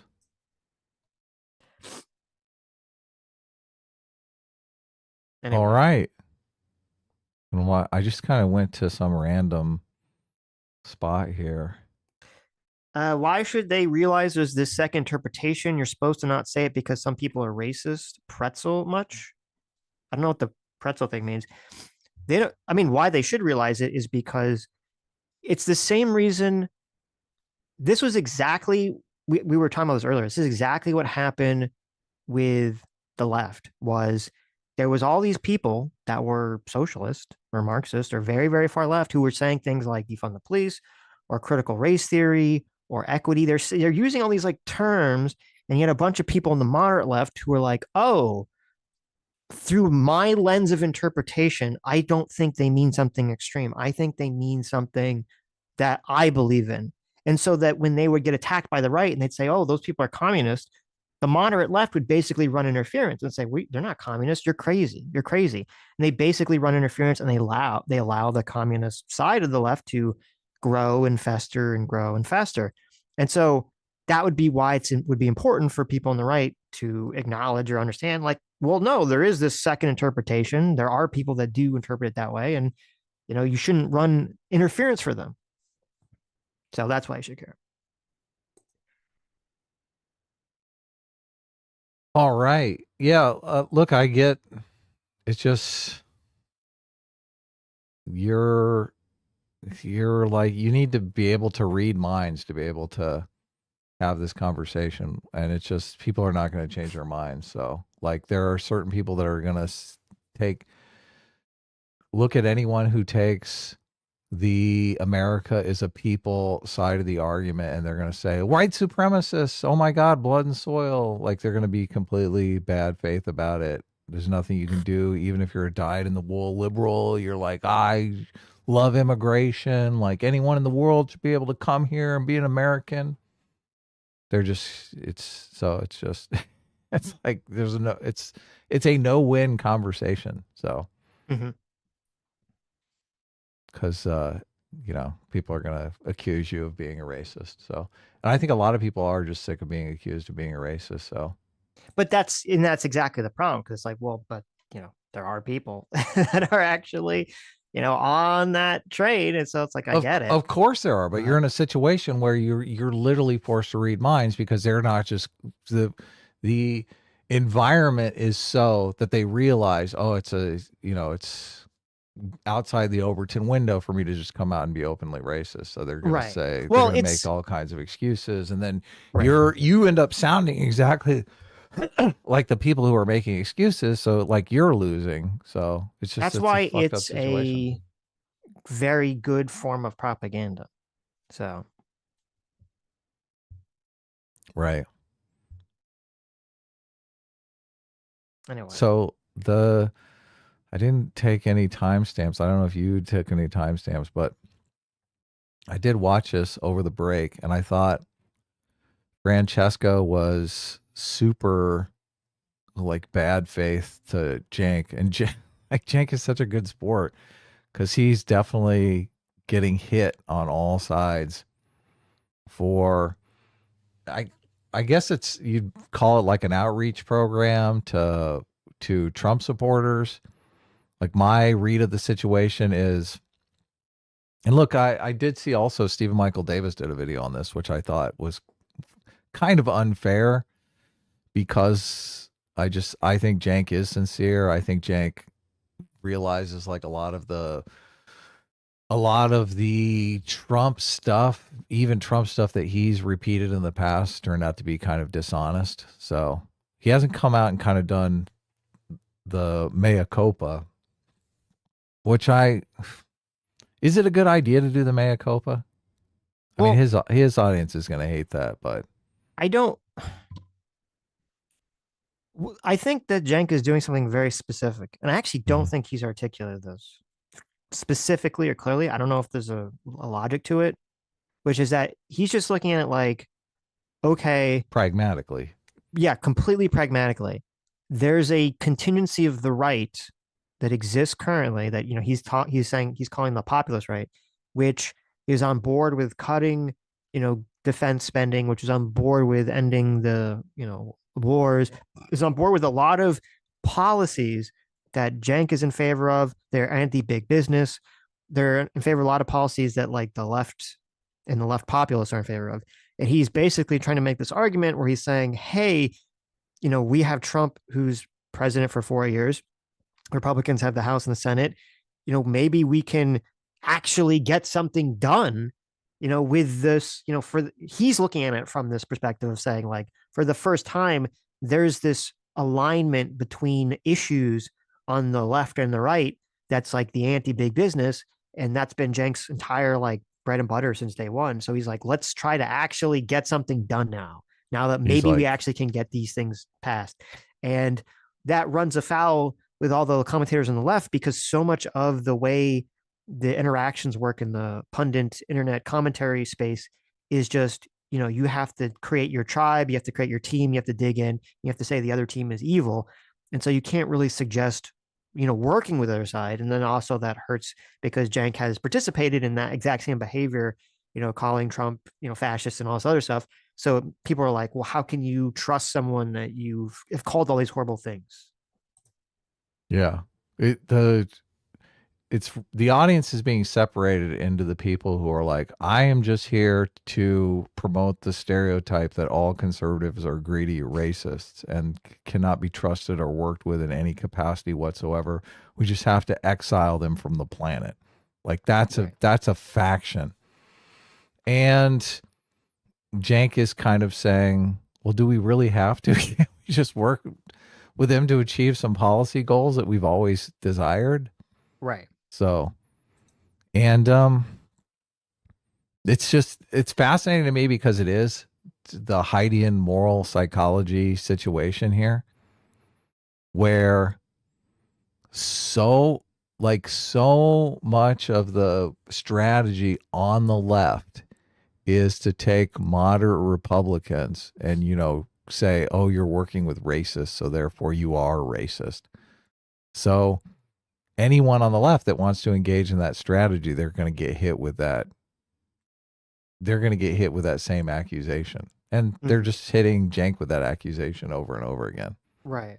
But I think it's completely dishonest. So no, I mean, yeah, and I think that that Francesca here, like, she's, she starts the conversation saying like, oh, I haven't been bad mouthing you on my own channel, I'm waiting to talk to you and all this other stuff. But she's like, she's so bad faith in this conversation, or she's just so like, I don't know, maybe she doesn't realize it. She's just so biased in one direction that it's like everything he says is like all going through like the most negative filter possible. Yeah, look, I kind of want Cenk to like do another live stream with Francesca and just like fire her on the live stream. I think that would be like great content. I really do. I think it'd be that's like terrible. Listen, you are a dishonest piece of shit, and I'm sorry that I ever employed you. No, this is your severance package is like 15 cents. Get out of my face. That would play too directly into, all the most negative stereotypes of like the business. Well, no, of Cenk, of saying like, oh, he's, doing all these work. Because, it was interesting because I've been critical of Cenk the other day, saying like he only has like two speeds, like attack and it's like soft. And actually, for most of this conversation, like there's a couple blowups for most of the conversation. I mean, he was keeping his cool. I was very surprised. So it is like just a weird, completely weird situation. So they know that they have Cenk over a barrel, and they're toying with him in such a dishonest, disingenuous way. It's like, it's so much of what I hate about the left. They're just ruthless, right? Completely ruthless. Well, and I don't know how Cenk. I mean, I don't know the proper way for Cenk to respond to this. So I don't know if they're. I don't know. It's the environment is set up in such a way. Like they're looking to attack. Like there's too much incentive from their own audience to attack that I don't know if they like how do you go against that? It just all of these content creators that are making hay about beating up on Cenk Uygur.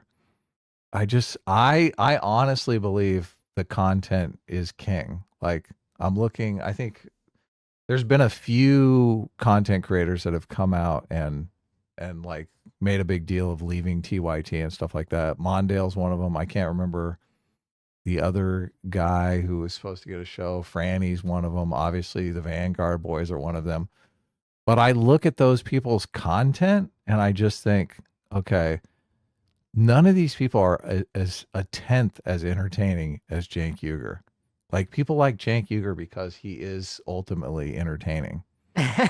So I think sooner or later, all of this is going to blow over and these people are going to be, they're going to be nowhere because ultimately they're not that entertaining. They're not that, people are wanting to beat up on Cenk right now, but that's not a forever type situation. So, and look, I actually listen to a lot of TYT content now because I do think, there was a, like when Anna sort of came to her, come to Jesus moment and realized, okay, the left and the right are in this like Manichaean struggle that's really not good for anyone. And the right does have decent ideas and we should stop turning them into just a stereotype. Cenk was slow to kind of take that in. And I think Cenk more and more is taking that in. So their content is really good as far as being informative. Obviously, Anna does great at researching every detail, every aspect of the story. Cenk seems to be getting mad in ways that I am more agreeable towards. Like it was really, he would constantly just straw man people on the right. And I as more and more of his audience leaves that is like there for the straw mans of the right, like I just think their content gets better and better. So right. I think they can move more towards like the Hill Rising situation, which it's funny because a lot of these super far left people see that as a bad thing. They're like, oh my God, they're going full breaking points. Holy shit. Like, how dare they even invite a right winger into the hallowed church of TYT?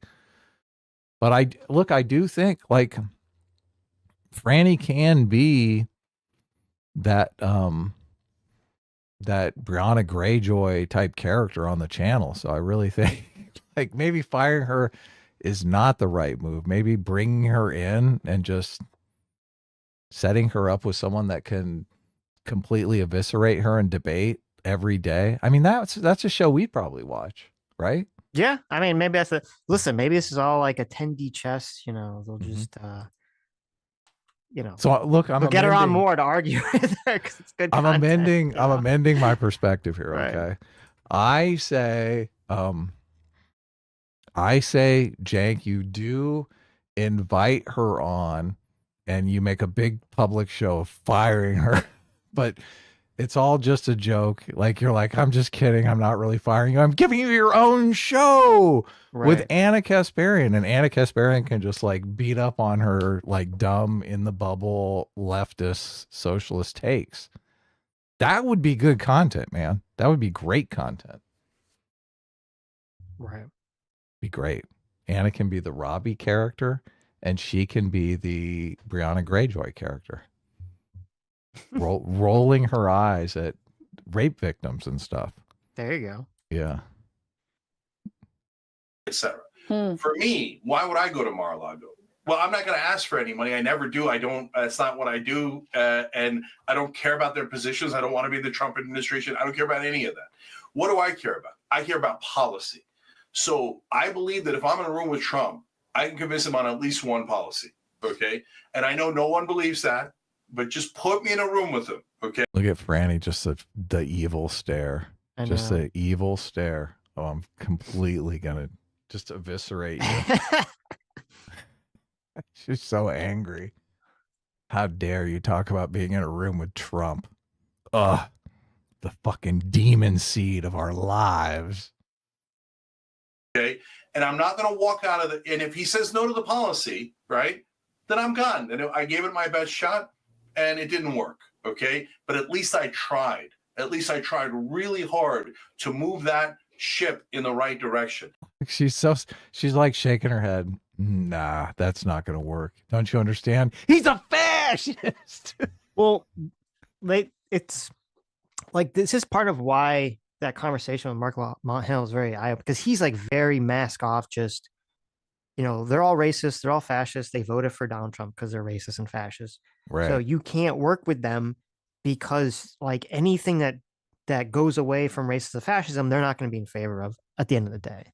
Right. Okay. Okay. I mean, I do think they're not in favor of government waste, right?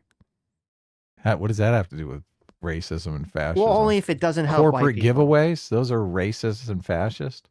Because it was just looking through it through this very specific racialized lens. So right, yeah. Which they can't help. That's like that's all they do. I mean, Franny even does that. Franny's Chinese because she's like, I'm a marginalized person too. Supposedly. I'm trying to find that clip because that was very funny when she's like, that was one of the first. I was like, what? Yeah. What? Sometimes Tim Pool does that. He's like, I'm Korean.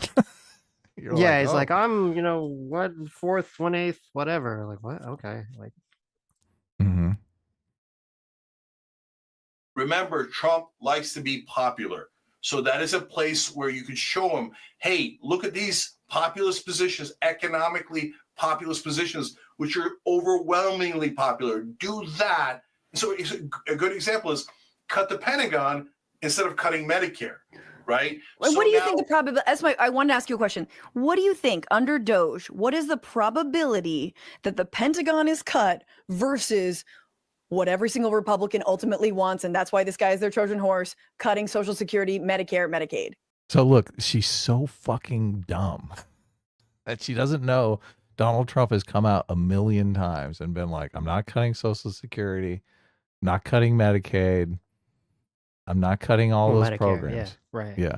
Yeah, I mean, it doesn't. It is baffling because this is why it's funny, because it's actually frustrating for Cenk, because he's trying to say is, you don't understand, the base, a lot of the MAGA base, they're not the cut Social Security crowd. Yeah, Medicare exactly. crowd, right? They're the cut the military crowd.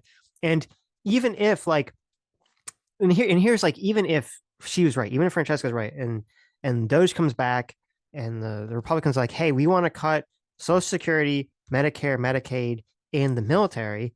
If the Democrats say, well, we'll cut the military, but nothing else, I mean, I don't think Trump could go to his own base in the Republican Party, the current state that they are, and say, oh, well, the Democrats offered to only cut the military and I turned them down because I want to cut Medicare, right? Like, I just don't, politically, that just doesn't seem like a viable thing. And it is kind of retarded that Francesca can't see that. Yeah, totally. Yep. Like, what's the probability they actually cut the Pentagon instead? I'm giving it a 4% chance on Polymarket. Yeah. We should do a bet on there. Let's do a bet. So no, I've got it at 20%. So not very high, but higher than what you got it at. 20% that they cut the Pentagon. So 80% that they won't. But now there's a fighter's chance that they do. If they find waste, I think they would cut the Pentagon. But the idea that they're just going to cut the military, no. They'd have to find specific waste, and they'd be like, oh, okay, we'll cut. Actually, let's not cut this. Let's just move this waste over here where it's not waste. Harrison, like they rather. Hold on. What is the chance that they try to cut Medicare or Social Security? 60%. So that's still much more likely, right? Yes. And I've started to see And by the way, here's another reason to communicate. I now am seeing right-wing hosts talking about cutting Social Security. So they're coming for Social Security. I see them talking about arresting 2 people. So they, the 2 that they're most obsessed with, Fauci and Liz Cheney. Yeah. So that's real, and we got to stop that. I hate Liz Cheney, but you don't arrest her because you don't like her. That's not a thing. And in fact, Did you see the troll today? No, it was a troll. Biden gave Liz Cheney like no Medal way. of Honor or something. No way. Oh, I thought you were going to say that he pardoned her. He gave her a pardon. No, she was given the Presidential Medal. So, so people were really mad about. I thought it was kind of like, oh, look at this troll! Oh my god, it's got to be a troll, right? Like, what else would be the point of doing that? Actually, just to like, stick your finger in their eye as you exit the door. Cenk is so animated, it's impossible to tell when he's actually angry or he's just like making a point. Well, hold on, I'm trying to. I think I found sort of the area where he blows up. Yeah, because early on. So. Oh, it is. Yeah. She's so wildly unfair to him. She is. Okay, I think it's very sad because she is just doing it for the TDS crowd. The crowd is like, Trump's a fascist. They're never going to accept that they've been lied to by the media because they love those lies. They're like, oh my God, so great. Give me a big portion of those lies. I think she's a true believer. Yeah. She doesn't believe their lies, but she does fucking love them. Oh my God. And look, even if she was convinced that they were lies, I don't think she'd do any sort of mea culpa. I think she'd just be like, oh, well, whatever. No. He's a racist anyway, so. So the context of this is that she just played the clip of him talking to Charlie Kirk, and he's kind of going through his like theory here. This is the kind of the setup for the explosion that comes a couple minutes down the road here. Never heard before. So that is a change. Now, in terms of the concept that I'm referring to, the 5%, 95%, but Franny, we're in the middle of that right now. This is the perfect example. So I started the largest progressive network. I've given dozens of progressives opportunities they didn't have before.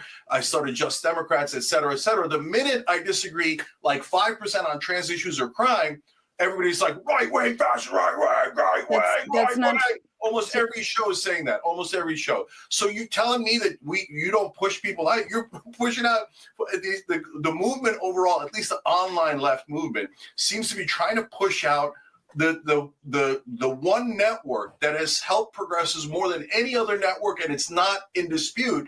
But my God, we have 5% disagreement. So tear it down, tear it down. This is the destructive extreme left that honestly, that portion, that kind of destructive attitude is poison. It's not just poison to us, it's poison to our chances of winning, because we keep pushing people out, we keep pushing people out, and then all of a sudden we lost all the swing states and we lost the popular vote.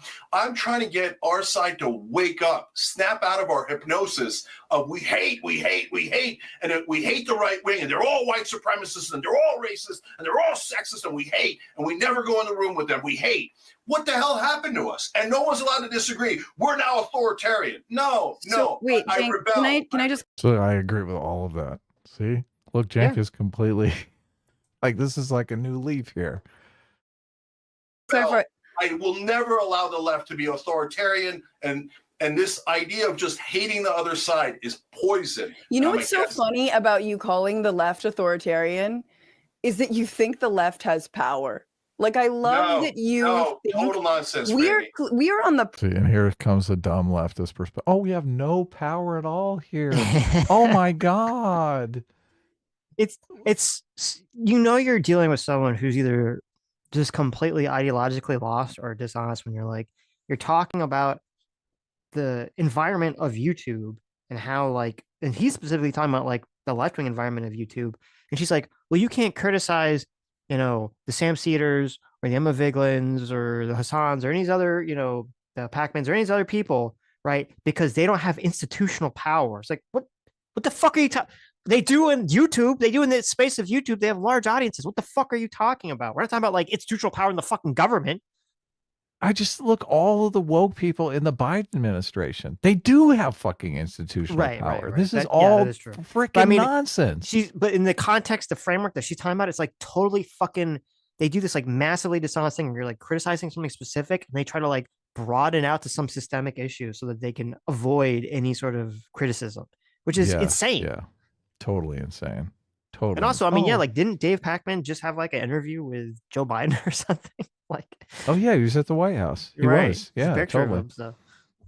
I think of the Supreme Court stuff that we were covering on the trans stuff, and they're all so fucking woke. Yeah, they are so fucking woke. They're Supreme Court justices. Yep. Call me when the right-wing Supreme Court justices are literal white supremacists. Okay, that's the fucking difference. Oh, we have no institutional power at all. Oh my God. Right. Bullshit. I mean, you did for 4 years essentially. So. Not only that, look at the Kamala Harris campaign. She raised $1.5 billion, right? Right. That's institutional power. Such bullshit. Yeah, but she didn't pander to them hard enough, so they say, well, we don't actually have institutional power. The right wing, they're so fucking powerful. Precipice of real authoritarianism and real fascism. Some good eye rolls there from Cenk. Oh my God. I'm telling you, Cenk, just bring her in. She is your Brianna Greyjoy. She is as big a lol cow as Brianna Greyjoy. That's what, listen, you're completely correct. Pierce Morgan knows this. This is why he keeps inviting her on the show. Okay. I know. Cenk, look. You gotta milk this cow dry. Okay? Yes. What are you doing here? What are you doing here? Yes. Yeah. You set her up with some Dave Smith type character, and you got a fucking hit show on your hands, dude. Right. You got a fucking hit show. That's your morning show. Especially goes with the narrative that he's going, which I love, is the fact that we're a big tent network. We'll have any sort of opinion on our channel. Yeah. The home for progressives kind of became the safe space for progressives. And now all the progressives are being angered because they're oh no, we're being challenged in our safe space. Holy shit. Well, yeah. I mean, unfortunately, that's what seems to happen with every single internet news commentary show. I think and it's a weird sort of thing because I do look at the comments on Breaking Points and The Hill, and the comments are often overwhelmingly leftist. So there will be, most of the comments will be, "Oh, Franny, slay. Oh my God, you're making such intelligent." Right. But at the same time, you will be courting a wider, a more centrist audience. They should have never got rid of Greyjoy. That's a huge mistake. Yeah. Did you watch any of her talk with Michael Eric Dyson? Oh God, it's like terrible. Boring. She's so uninteresting on her own podcast. It's like, God. It's terrible. And you believe that the online left are the authoritarians? I mean, I don't know how to tell you. You sound like Bill Maher and Nancy Pelosi had a kid, and it came out Cenk Uygur. And let me just ask you though. Let me just ask you. So what? Bill Maher and Nancy Pelosi had a kid. This is comedy, Sitch. I know. This comedy gold here. She's a comedian. I thought people do like Bill Maher. I mean, Bill Maher's podcast is fascinating, and but he has a lot of interesting guests. Far left people don't like Bill Maher. So. Oh, okay. Because he's been like one of the few left-wing pundits to forever call out the far left since the 90s. Yeah. They want their safe space. Yeah. Cenk is like, it ain't safe anymore. What shows on the left do you like that aren't on the TYT network? Yeah, so I said... Okay, so I want you to watch this very closely. This is very interesting. This is like, you're about to witness from Francesca, peak Jonathan Haidt, like post hoc reasoning, your brain trying maximally to twist something into an attack, like in a very dishonest way. Okay. Look, there's a lot of good popular shows on the left that I like, and it's because there are. So Breaking Point's a good show. Kyle Kalinski's Secular Talk is a good show. He was against me going on MAGA. I haven't seen his video, but Kyle's been against us a couple of times. But I largely didn't hold a grudge on that. But wait, let me just stop you. First of all, you had a great conversation with Crystal Ball. I think she made some really good points to you on, I think it was on Breaking Points. Kyle has, I think, been very disturbed, especially by your appearance with Charlie Kirk. But what you just said there, they've been against us. I really want to just dig into this idea that, because you're a fighter, man. That's cool. That's great. But like, you really do have a very I almost want to call it Bush-like, Cheney-like, you're with us or against us attitude. 100% wrong. That is so fucking dishonest. That is so fucking dishonest. It's so crazy. She asked him the question. She says, who's like on the progressive left that you like? And he says, oh, I like Kyle, even though he wasn't with us on me going. He wasn't on our side with me going to talk to Charlie Kirk. And she's like, did you just say side? You're like Bush. You're either with us or against us. It's like what the fuck are you saying? Like, it's the exact opposite of what I just said. He said he didn't hold it against him. I know. And she just twists it around. I don't even think she realizes that she's doing it. She's like totally stuck in the mental prison. Yeah. That's hilarious. Like, you just literally, I love that you're proving my point. But when I say this, you truly, you sound like people are either against you, but if they criticize you, they are not. And yet here you are, Cenk, telling the entire right wing that all you want to do is break bread with them, that you want to debate with them, but afterward you want to go have a beer. Yes, I do. You want to have a beer with people who want to put people in mass deportation camps. They want to deport. You think we're going to get put in camps? You sound all right. Anyway, you think I sound crazy? They're starting with Chinese people. That's my fucking family, dog. Like, oh my God, my family's going to the concentration camp with the people you're drinking beers with, Cenk. I mean, like, okay, I have no clue what the fuck her background is, and I wish there was a follow-up here. Is she okay? Does Francesca have like illegal Chinese immigrant family members, or does she think that like they're gonna start rounding up American citizens or something. Like, what is she saying here? Look, this is a level of dishonesty. It is. They want to catastrophize everything. They want to make it seem like Donald Trump is going to start rounding up American citizens. Right, but that's what I don't know what the fuck she's ridiculous. talking about. I have no clue. When she's like, they're gonna round up my family members, they're Chinese. I'm like, wait, what? Like, do you have a bunch of illegal Chinese family members living in America or something? Like, what the fuck are you talking about? Oh, this is so dishonest, so bad faith. Just literally painting Cenk Uygur as a Nazi. He's the good man who did nothing when the Nazis marched by because he thought That's he could work with them. look, Hitler's tailor. That's what they're setting him up exactly. for. Oh, so this is the thing. This is why I just want Cenk to invite her on and be like, guess what? You're fired. Mm-hmm. No, but then to say, listen. look, I'm joking. I'm giving you your own show. Exactly. Yeah. There you go. Yeah. Because look, the firing thing would be good. Get a good jump scare out of her and then be like, no, we want you to have your own show. Look, she would love that. Oh man, it'd be great. What are you talking about? That's such an excuse. Okay, they're going to start with Muslims. They're going to start with my people. Okay, Sure, if they start at all. Jake is like, let me pull. Look, I'm the brown person here. Shut the fuck. Yeah. Like, I didn't even know she was Chinese. I'm like, what? Like, okay. Like, I didn't either. Yeah. I looked at, she's half Chinese, half Italian. So, you know. Oh, really? Oh, wow. So she's basically Italian fascist CCP.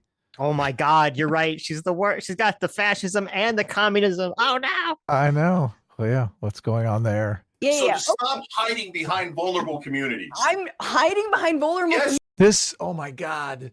A new day has dawned. I've been waiting for years for TYT to say stop hiding behind vulnerable communities. Good for you, Cenk. Oh, thank you. You are. You're using them as human standing shields. in front of vulnerable communities, Cenk. No, what are you doing? What are you doing? I'm in front of vulnerable communities. Look at this. I'm protecting the vulnerable communities here by calling you out about this. How dare you break bread with the racists? I'm the most endangered, Franny. By tweeting at Elon Musk? Please don't help me. Come on, Cenk. This is so sad. That's so sad. Let's take it down. Let's simmer down. No. Simmer down. Oh my God. And then she's going to give him the simmer down hand. I am kind of like super impressed with Cenk's self-restraint in this conversation. Me too. So rude to him. Like, I'll see if I can find, because there's a part where like she would ask him all these questions, and as soon as he starts answering, she just starts interrupting him, and he's like, I have to answer a question. What the fuck? Yeah, no. It's horrible. Simmer down. I'm asking, let me just ask you real honest to God. You already said 12 things that I need to respond to. Can I respond to them? There it is. Yeah, completely dishonest. Oh. Look, and then she even did another live stream where she's like, I'm going to milk this for all I can. Like, we're going to go through this and look at all my dishonest points. Yeah, I didn't watch it, but I saw she did an analysis of her conversation right by herself. I was like, oh, that's helpful. Okay. You look at her channel and her own content doesn't really, I don't think she gets like 10,000 views on each video. So right. She's definitely, a little goes a long way. No, I want to ask you this one question. Of course not. Let's. He's like, I need to respond. She's like, no. He's like, oh yeah, of course not. Of course not. Continue kicking me in the balls unfairly here. Let's talk about you going on these shows. Just simmer down. Let me ask you one question. Imagine if Kamala Harris had won. Okay, she wins. She wins the popular vote. She wins obviously the electoral college. Incredible, first female president. Blah blah blah. All this stuff. Imagine we live in my dream utopian universe that doesn't exist. Okay. Let's just play a hypothetical cope spiral here. Mm-hmm. And Tucker Carlson started making all these rounds on like really like progressive leftist shows, went on Kyle's show, went on my show. I'm like, who the hell? Started reaching out and wanting to talk and wanting to come to agreement on things. What would that look like to you? Yeah, it would look like Tucker was trying to reach out. Tucker's a bad example because I would be surprised if he did that. But okay, yeah, no problem. What would it look like to you? I wouldn't. And do I think that Tucker would be selling out? No, there's no chance. No. Well, This is a bad example because it'd be more in line with like if it wasn't Kamala, if it was like a very left wing, like if it was Bernie Sanders, won, and there was some overlap between like populist economic policies with Bernie and the populist MAGA crowd, and then Tucker went on some of these shows and was like, oh, we can work together on these like handful of issues. Like that would be more aligned with what Cenk's trying to do. Franny would never have him on his show and agree to work with him on anything. It's ridiculous. So, which is interesting because a lot of people on the right are at least willing to talk to Cenk. I don't know if they're like what's going to come of it, but it does show a difference in attitude. The Glenn Beck interview with Anna, Glenn Beck just completely bends over backwards for Anna, and Anna, I mean, she's right. She stands up to him on a number of issues, and he just completely backs down, rolls over. Oh, scratch my belly. He loves talking to you. He does. So how is that different than what she's laying out about the Tucker Carlson? Like they're just, it's a two movie thing. They are framing it as if Anna went on Glenn Beck's show and completely rolled over for him when that's not what happened. They can't even perceive it correctly. No, so they can't. Well, and it's interesting because her framing for this too. And you're right, because she wouldn't talk to Glenn Beck or Tucker or any of these people, is, she made that comment where she's like, oh, the left doesn't have the institutional power. It's like, well, no, wait a minute.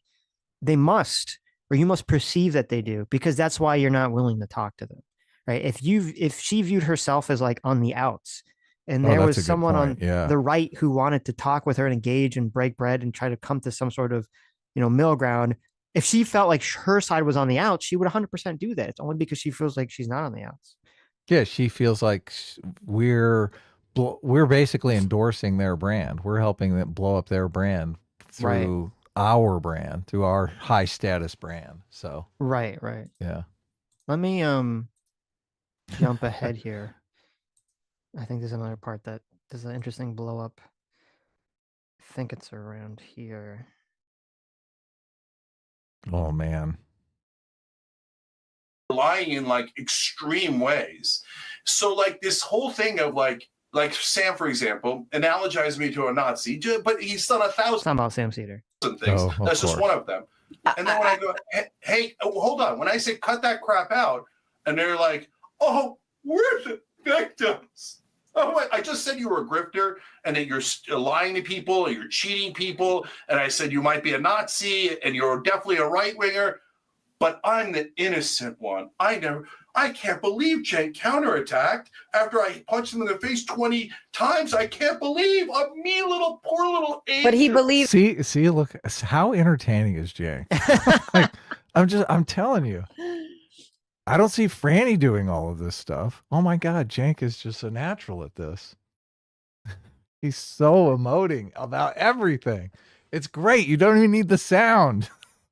He believes in saving Social Security and cutting the Pentagon. So can you give him credit for that and work with him? Oh, yeah, of course. So, I mean, if Sam's going to vote to save the Social Security and not cut Social Security, I'm not the guy who says, I don't want his vote, right?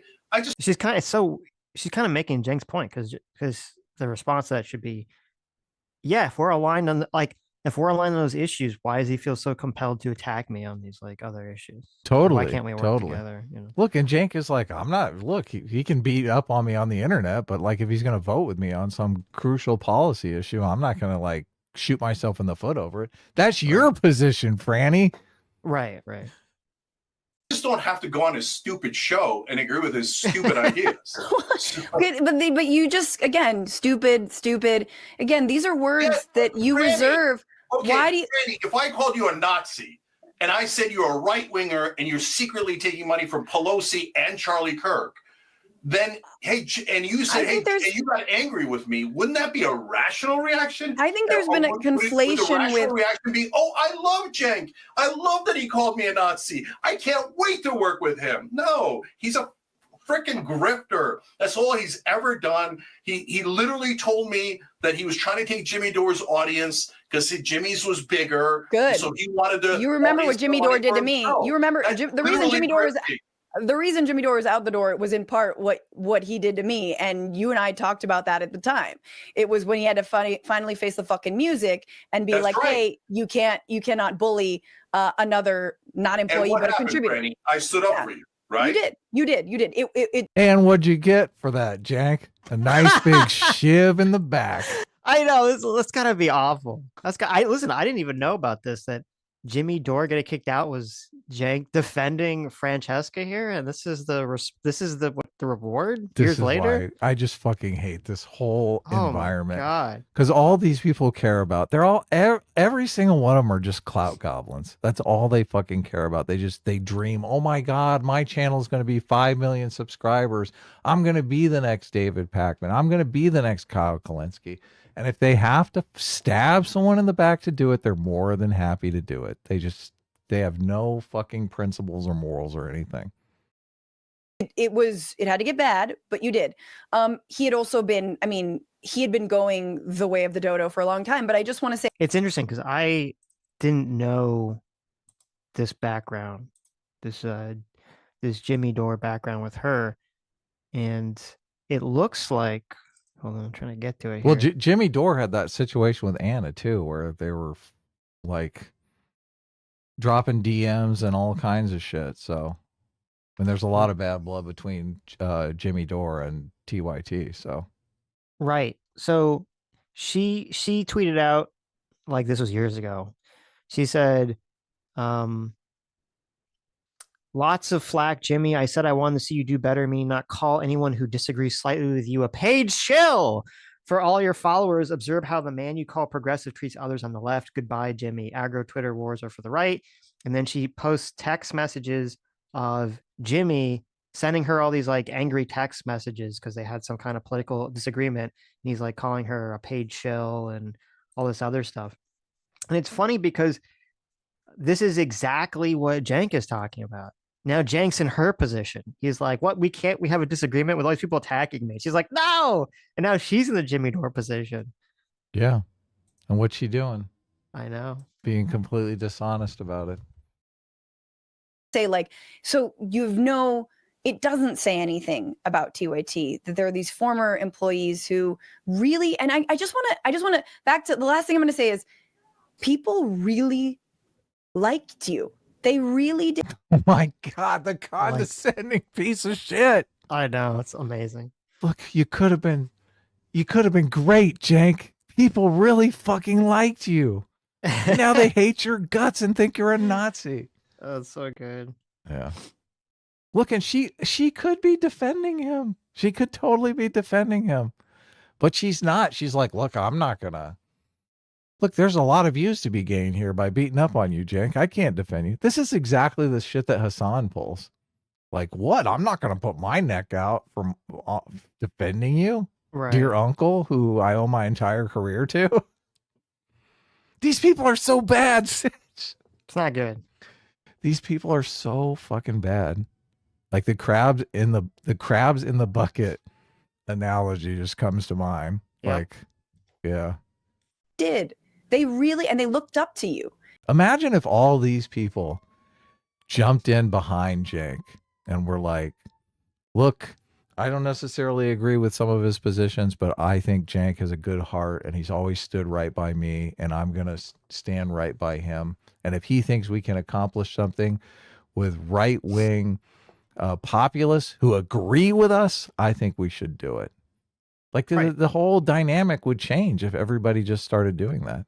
Look, or it would be like 1,000 flowers blooming. Right. Or you could at least say, I don't think, Cenk's strategy is going to work, but, she's not an evil person for trying I support the effort. Yeah, exactly. Yeah, right. But they won't do it because they're like, look, I just want to get views from people who want to tear people down. Yeah. Look, those crabs in the bucket, they're viewers of my channel. It's so sad. But I still think he should offer her own show. I mean, I agree. Listen, good content. That's like YouTube gold there. And it also, look, optically, after this, it's completely dishonest showing if he came out. Oh my God, he looks like the most magnanimous man on the world. True. Look, she basically kicked me in the nuts for 2 hours, and I offered her own show. And they thought of you as a comrade, a boss, Cenk is doing so good. Look at the look on his face. He's so fucking pissed. He is. It is amazing. Him holding back as much as he is. I couldn't do this. You know, I couldn't do this. I definitely couldn't do this. I'd be like, fuck you, you grifter piece of shit. A co-conspirator in this grand, political project to really change this country, to make it more democratic. And it really is, I have to say, like, there's a thin line between love and hate. And even these channels that are hell-bent on being like, Cenk's this, Cenk's that, you know what? They were all massive Cenk fans. I think we all are a little bit. And you let us all down. You were a hero once, Cenk, and now you're a villain. How could you do this? I know. This is the ultimate cry bully move. This is so funny. Oh God. I want to say, like, it is sad to us to see you honestly act like very small when in fact you could be a lot bigger. So Franny, I think you're being unbelievably unfair. So you're taking 6 people, 4 of whom are like clearly doing it for money, okay, and clearly doing it for attention. And I'm not taking anyone. I'm asking you a question. You accuse me of incredibly unfair things. Can you allow me to respond? Franny, you know the people inside TYT, they work here 15 years, 17 years, 20 years, 17 years, and they love working at TYT. And what these assholes are doing is pretending that we're bad bosses and we're bad to our employees and we're bad to everyone that works at TYT, and we do all these things and we push them out. Bullshit. Every one of those people left. And they said, oh, I'm going to be bigger and better than you. And then they viciously attacked not just me, but everyone that works at TYT. Why do you think Edwin and Bart and all those guys have been there for so long? We gave people 12 weeks of paid family leave when no one else was doing it. And we did it for moms. We did it for dads. I mean, I can go on and on. Franny, to make it seem like I'm pushing people out and that I'm the bad guy here, when in fact, you know for a fact that 98% of the people that work at TYT love TYT and try to stay there forever and ever and ever. Sometimes they'll go to a different company and go, whoa, holy shit, that's bad, and come back to TYT. So please be fair and honest with your audience, because working at TYT has been amazing for those people. And all we're getting is smeared by a couple of people who literally say, we want to tear down the network. We got 75 people here that we have to provide for. And they're trying to take food off their table because me, I'm going to tear down the left-wing network. This is so powerful because this is so true. Cenk is like, I got 75 employees I got to feed. Mm-hmm. That is the business owner's plight. It totally is. Totally fucking is. And look, she doesn't give a fuck about that. She's like, look, I'm just stealing money. Why don't you spend your time, those people that I'm talking about, tearing down the right wing, tearing down Trump, tearing down all these people, instead of sitting there and going, oh, someone on the left is bigger than me, I'm going to tear them down. And that's what they're doing. I think it's a really sore subject, but I did just want to ask, I think yesterday on Mark Lamont Hill's show, you did say that, that what your strategy has actually cost you and cost TYT some subscribers, and members, more importantly, who financially support the show. Speaking of putting food on 75 people's table, what is your reaction to that? I know anecdotally there are people who love and support my show, even though I truly don't talk about my disagreements with you. And God, Cenk, I've been over backwards. The reason my show is at 1 p.m. is because it's right before right in between when TYT doesn't have any show. I've bent over very backwards to accommodate TYT. But there are people who love my show who say, isn't she so magnanimous? She doesn't go up against TYT because she knows she'd get like 13 viewers. I know. So I love how they spend something that's completely self-interested into, I am the god of equanimity here. Right. You know, I had to stop supporting TYT for a lot of political disagreements. And what do you say to those people, or how does that make you feel? I refuse to be wrong on purpose. So we lost a lot of members and paying subscribers when I started criticizing Obama from the left. And I said he shouldn't be drilling in the Gulf, and he shouldn't be bailing out the bankers without any consequences, etc. And people were outraged. But I didn't do it because I didn't know the term back then, but I know it now. It's called audience capture, and I'm not going to do it. So if you say at the time, people were like, no, be pro-Obama, be pro-Obama. I'm like, no, I'm not going to lie to you on purpose. And now some folks are saying, no, tell us the far left is totally right. And then that like there is no crime and on and on and on, right? No, I'm not going to be purposely wrong. And so I'm not going to do audience capture, and I'm not going to say that. And so how could I be a grifter and say at the same time, I'm willing to sacrifice a lot of money that I'm super worried about for all of us at TYT to do the right thing? That's the exact opposite of grifting. That's saying I'm standing on principle. I'm standing on what I think is the real viewers of TYT and representing them. And Franny, what you're not seeing is there's so many people on the left who are afraid to state their real opinions because they're going to get shellacked on. True. 100% true. They don't want to get beat up by the mob. Online. All the far left is going to come out and call them a right winger and a fascist, etc. They're so scared to actually state their own opinions because the far left has so much more power than they realize in terms of the social media ecosystem. Sure, right? I agree. And I do think that it would benefit all of us to be a little bit less online, because I do think there is a real left. They are in labor unions. They work in homes. They, they are serving people Starbucks, right? Like there are real leftists. Yes. They are, let's be real, they are on the streets demonstrating for Palestinian human rights. They've been on the streets, although I know this gets into prickly territory, but they've been on the streets saying things like defund the police, saying things like Black Lives Matter. And I know you might disagree with them, but there are real leftists who don't just live online. And so I hear you. Yeah, the normie leftist is like, defund the police. I'm telling you, give her a show. She's like an anti-truth magnet. Yes. She buys every fucking far left lunatic idea in the world. It's beautiful. I'm telling you, she's a cash cow. Anyway. We'll just go on for a little bit more and then we'll read super chats. Yeah. That's cool. If that's cool with you.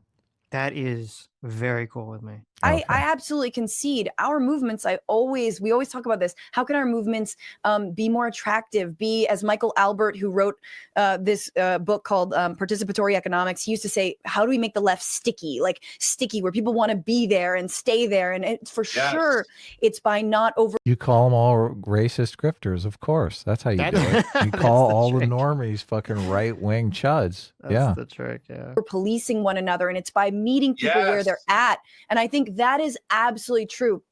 But for me, it is not about, to me, it's not about what I see is conceding to a right-wing framing within the ceiling. Oh my God, Cenk is like, holy shit. Oh my God. Can't take it anymore. Oh God, I've gained so much respect for Cenk after this. I totally have. I have. Like the insane level of restraint. This is, look, Cenk, this is Kyle Rittenhouse levels of restraint here. Like you need to. There you go. I like it. That's a good one. You need to change your opinion on Kyle Rittenhouse, because this is a kind of trigger discipline I did not expect. Of Trumpism, because there's always a ceiling, and that ceiling is Donald Trump. Look, he's like, but I'm conceding. I'm the only one that's brave enough to go on these shows and push back against him, because you want to live in your fucking echo chamber where everyone's like, rah, rah, rah, tear everyone down. Yep. You're the great person. I'm the terrible person who's out there in the streets fighting for policy. So good. I'm fucking delusional. Franny, I'm not conceding, and facts have to matter. Facts have to matter. Well, like you're painting me as a collaborator when I haven't collaborated at all. Well, all I've done is argue for our positions. And in fact, you showed a couple of times when I argued for our positions, right? And if you showed all the right-wing shows that I was on, you would see me fighting for left-wing positions on right-wing shows that no one's ever done. And do you know that on the Patrick? I've been on Piers Morgan. I do that a lot. So, oh yeah. Look, I guarantee she's been on Piers Morgan because Cenk helped her get on there. Well, Definitely. I mean, also she's not convincing anyone of anything on Piers Morgan. She's of course not. She's the lol cow. Yeah, yeah, totally. Yeah, she's convincing people that left wingers are idiots. That's what she's convincing. Which people. is why Piers has that's her job. Yeah. Yeah.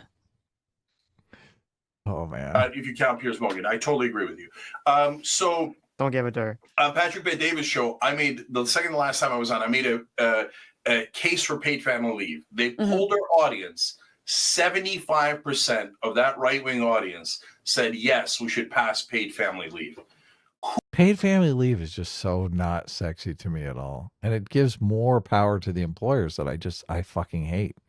Like I hate that the employers have so much power over healthcare. Right.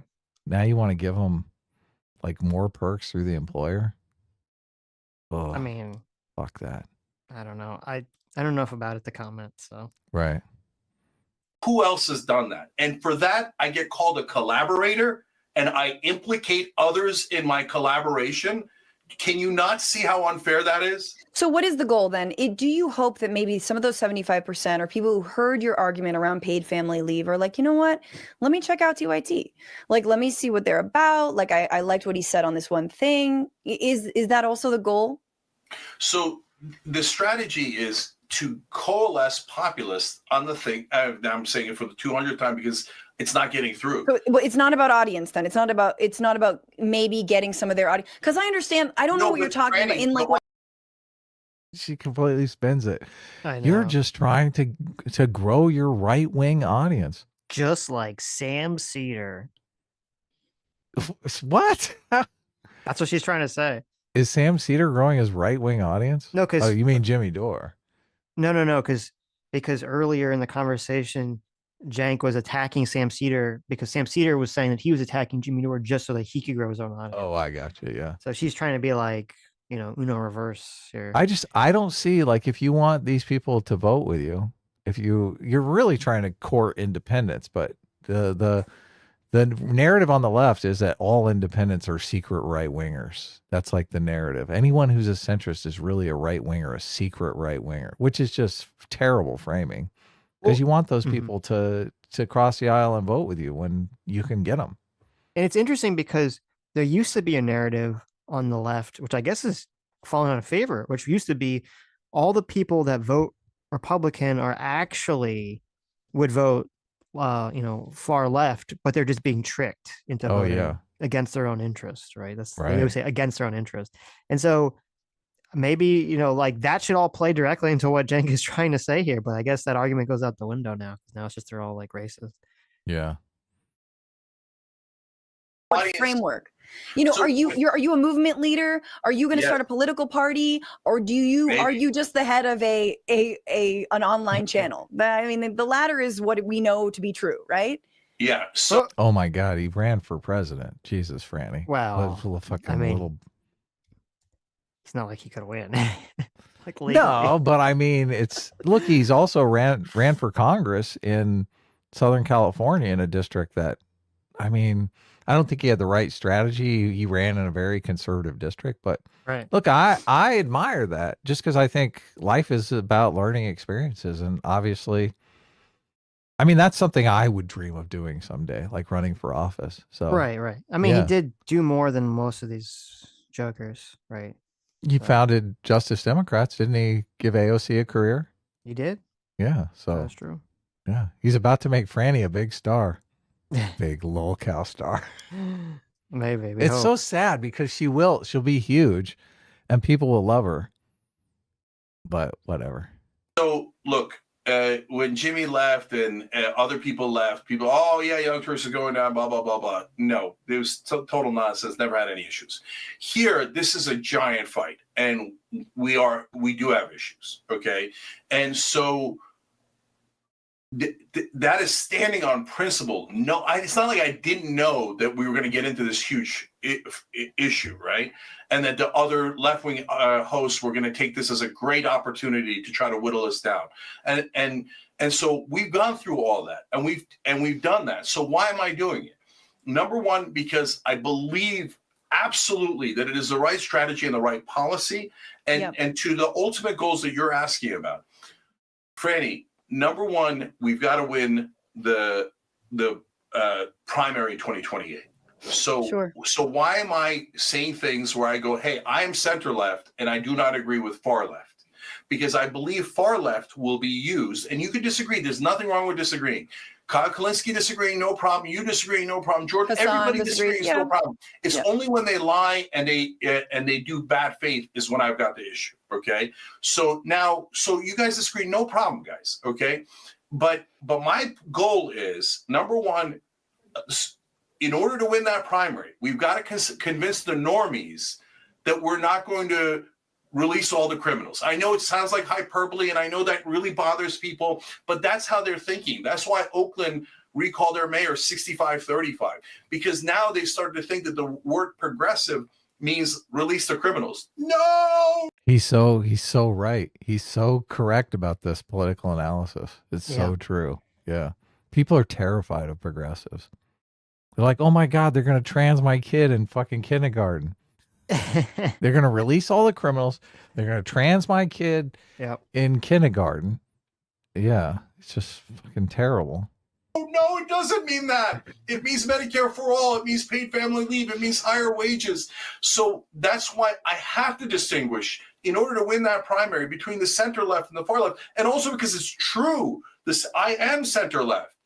And the great majority of those voters are center left. They do not agree with the far left on some of the extreme trans issues, crime issues, etc. You don't think that when we get to the general election, just to finish the thought, when we get to the general election, can we win over some of those former Bernie people that went to the right wing? Can we win over the independents and moderates that are not MAGA but voted for Trump because they says Trump was more anti-establishment than Kamala Harris was? Can we win those guys over so that our side wins? I believe we can, but and I'll use myself as an example again. So when they tried the Muslim ban, I have every right to call them Islamophobe from here to the end of the earth. I have every right to be concerned about me and my family, okay?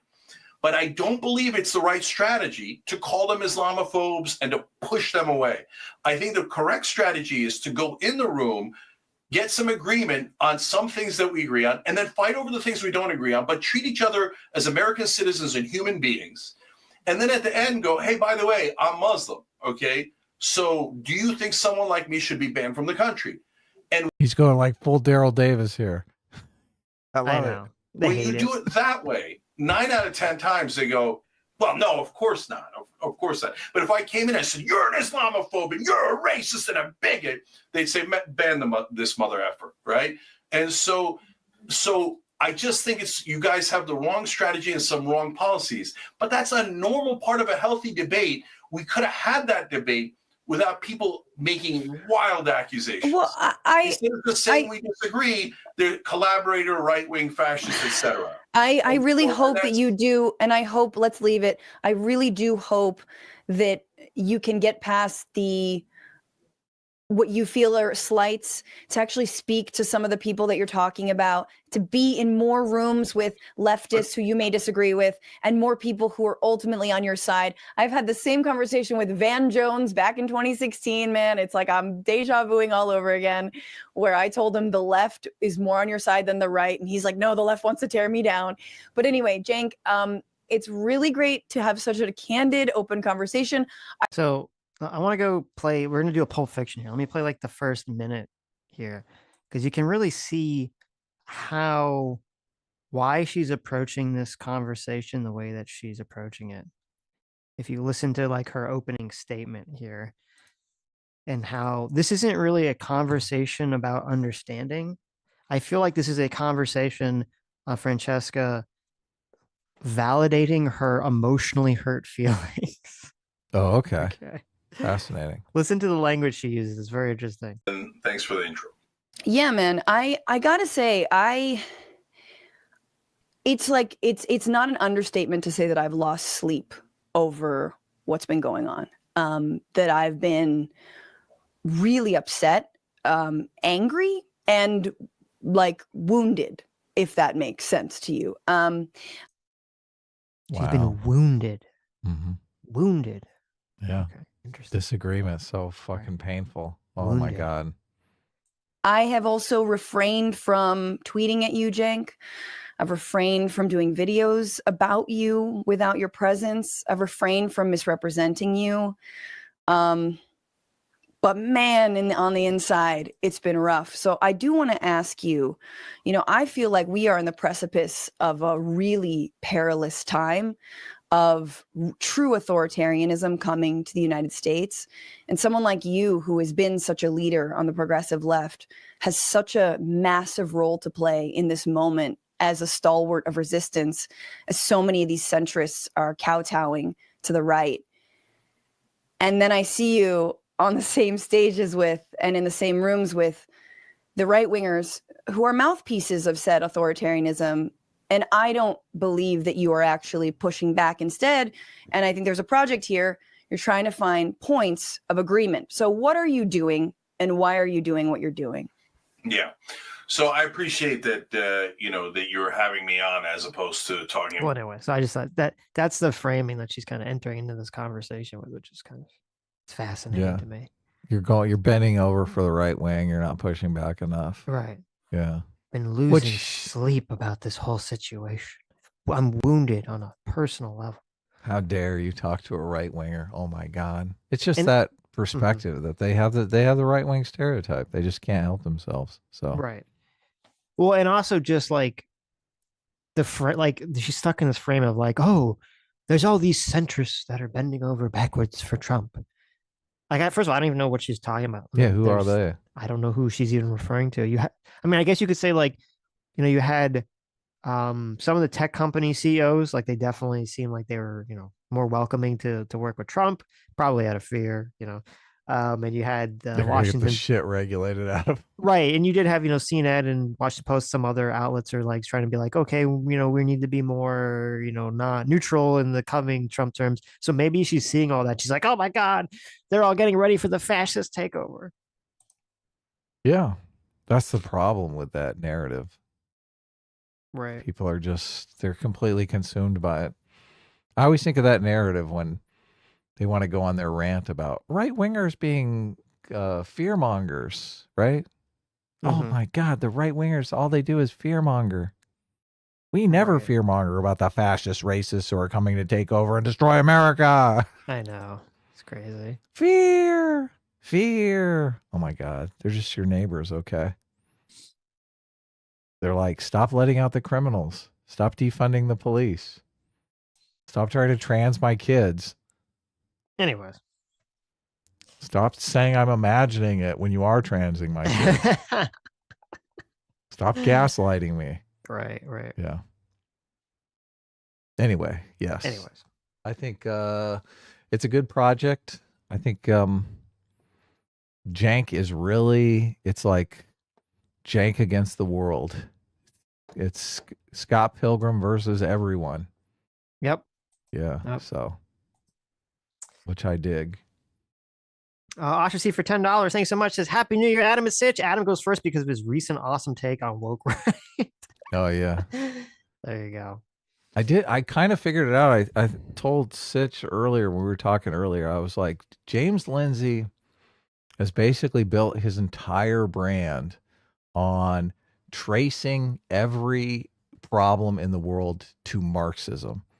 And that's really only going to appeal to right wingers. Like, obviously, a lot of people on the left, I mean, it ranges from they think Marxism is good to, well, it's just kind of an innocuous force in the world.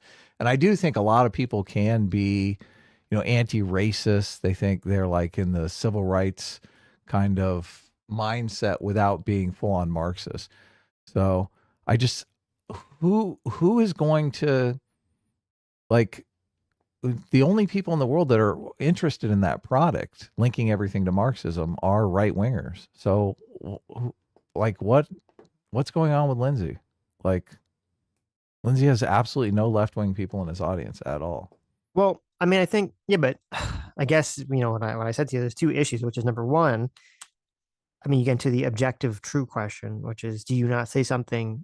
I mean, if he's going to say, well, I have an audience of right wingers, so I can't say something that might offend them. I mean, that's just being audience captured, right? Yeah, so true. He can't. But I think I don't know if it's so much him saying all this woke stuff connects to Marxism. I mean, that is gonna. You're right. That is gonna. But now he's saying, look, right wing things connect to Marxism. No, right. But I'm saying, like, yeah, like, yes, if you spend a lot of your time, most of your time attacking the left or attacking the far left, even just the far left specifically, you are, yes, you're going to create a crowd of an audience that's not going to like if you start, throwing punches to the right, 100%. But I think he kind of exacerbated it because, I mean, this is his worldview. He's not grifting or anything. I just disagree with him. Is that he kind of has a very, like, everything, like, so many governments and so many organizations are all kind of working in conjunction to create some kind of, like, socialist takeover. I mean, even the woke right thing, he's characterizing it as a psyop, that the right is falling into, that's going to allow the Marxists to take over, essentially. And he thinks it's kind of, I believe, I don't know if I'm strawmanning him, I think his argument is that it's kind of all intentional, like it's this intentional psyop. So, like, if like, the audience that is receptive to that argument is probably not going to be receptive to the woke right argument generally. So he's saying that the left is running a psyop on the right. Yeah, that the woke right stuff, that because he's been talking about this for years, is that he's afraid, he thinks the move is that the left is going to baits the right into an overreaction, and that allow like a super far overreaction, some kind of like ethno-nationalist overreaction, and then that will allow the Marxists or the socialists to use that as an excuse to take over, essentially, to say we have to stop the ethno-nationalists, so we have to go full Marxist or something. But all of this woke right stuff, he's basically saying ethno-nationalists are also Marxists. Yeah, he's saying they're using the same ideological argumentative framework for their arguments. They're just changing out the nouns. Which, well, look, I mean, a lot of them are doing that. So, well, look, if your entire brand is, I'm going to take something that's going on in culture and link it through some text to Marxism, right? And people are agreeing with you. Like, as soon as you start linking what they're doing to Marxism, people are like, oh, maybe this guy was full of shit the whole time.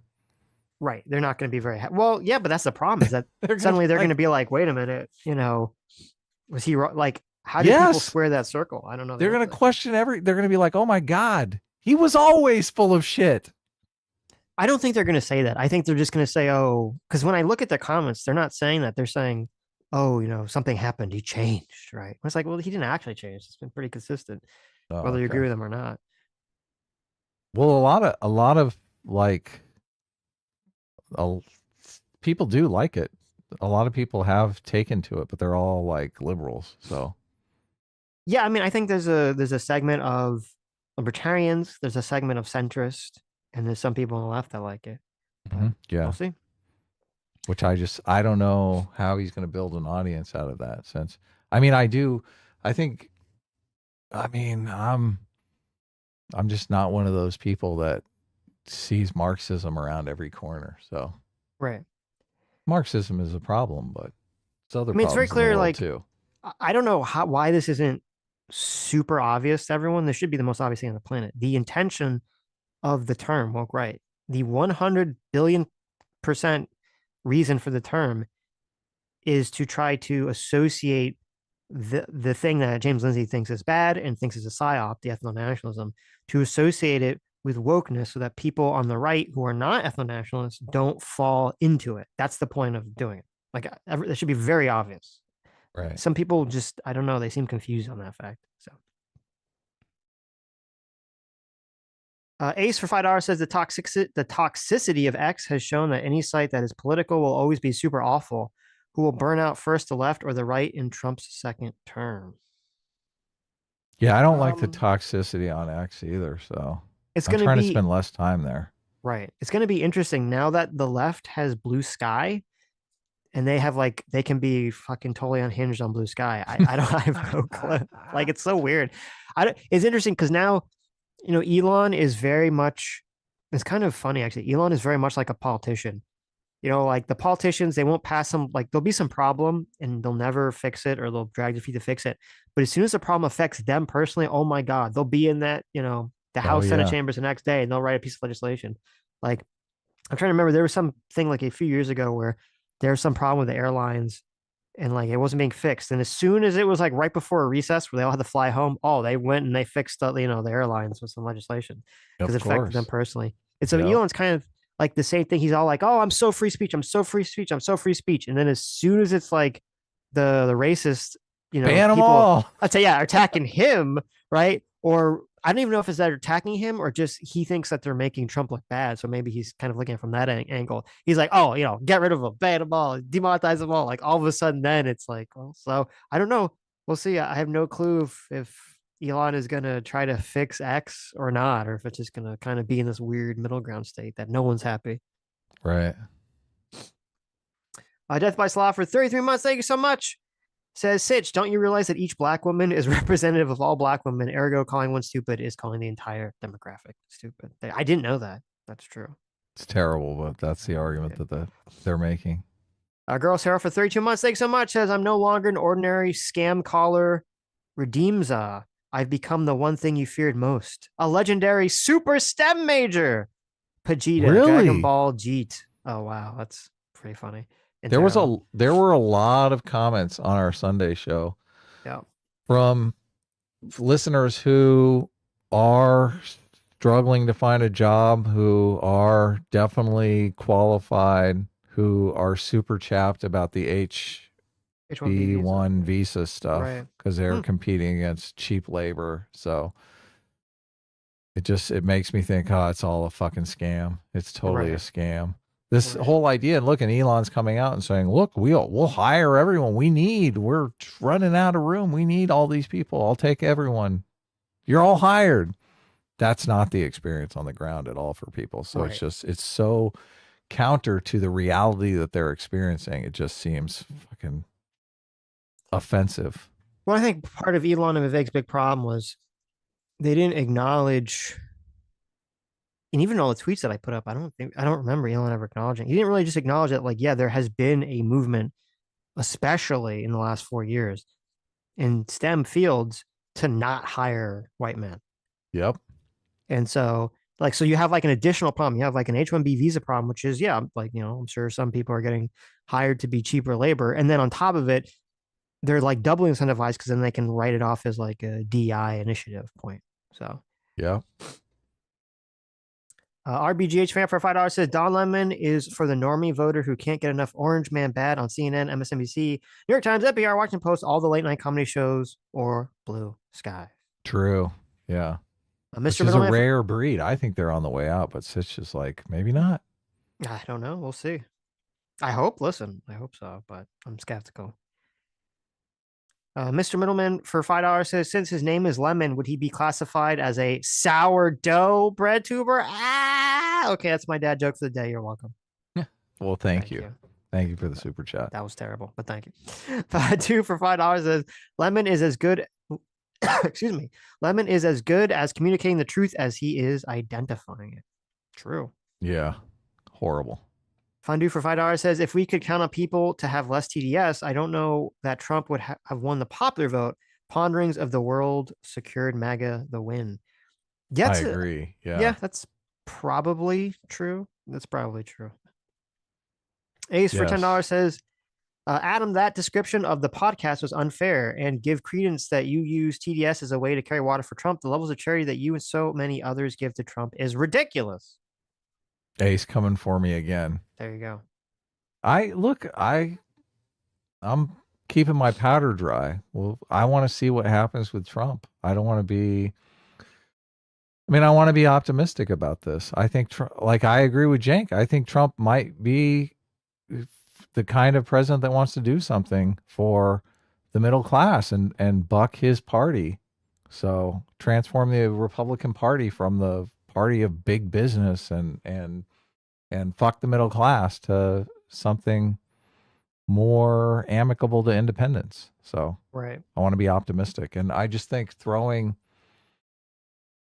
it's too early. It's too early to start accusing Trump of not keeping his campaign promises. So, Mr. Middleman for $5 says, forced myself to log off X due to how frustrated I was getting at all the conspiracy theorists edging themselves to the news cycle since Tuesday. Yeah, oh, I know. The amount of conspiracy shit that just like goes popular. It is getting like kind of absurd. I don't know if there's a breaking point to all this stuff. I don't know if it's gonna reach a saturation point, but like I don't know if you saw too. There's even, do you see the conspiracy theory about like they were putting fog in the sky on New Year's so people wouldn't look up at drones or something? Oh my God. I was like, what the stop. fuck? Oh my God. I was like, oh shit. Please stop. People love that stuff. It's so terrible.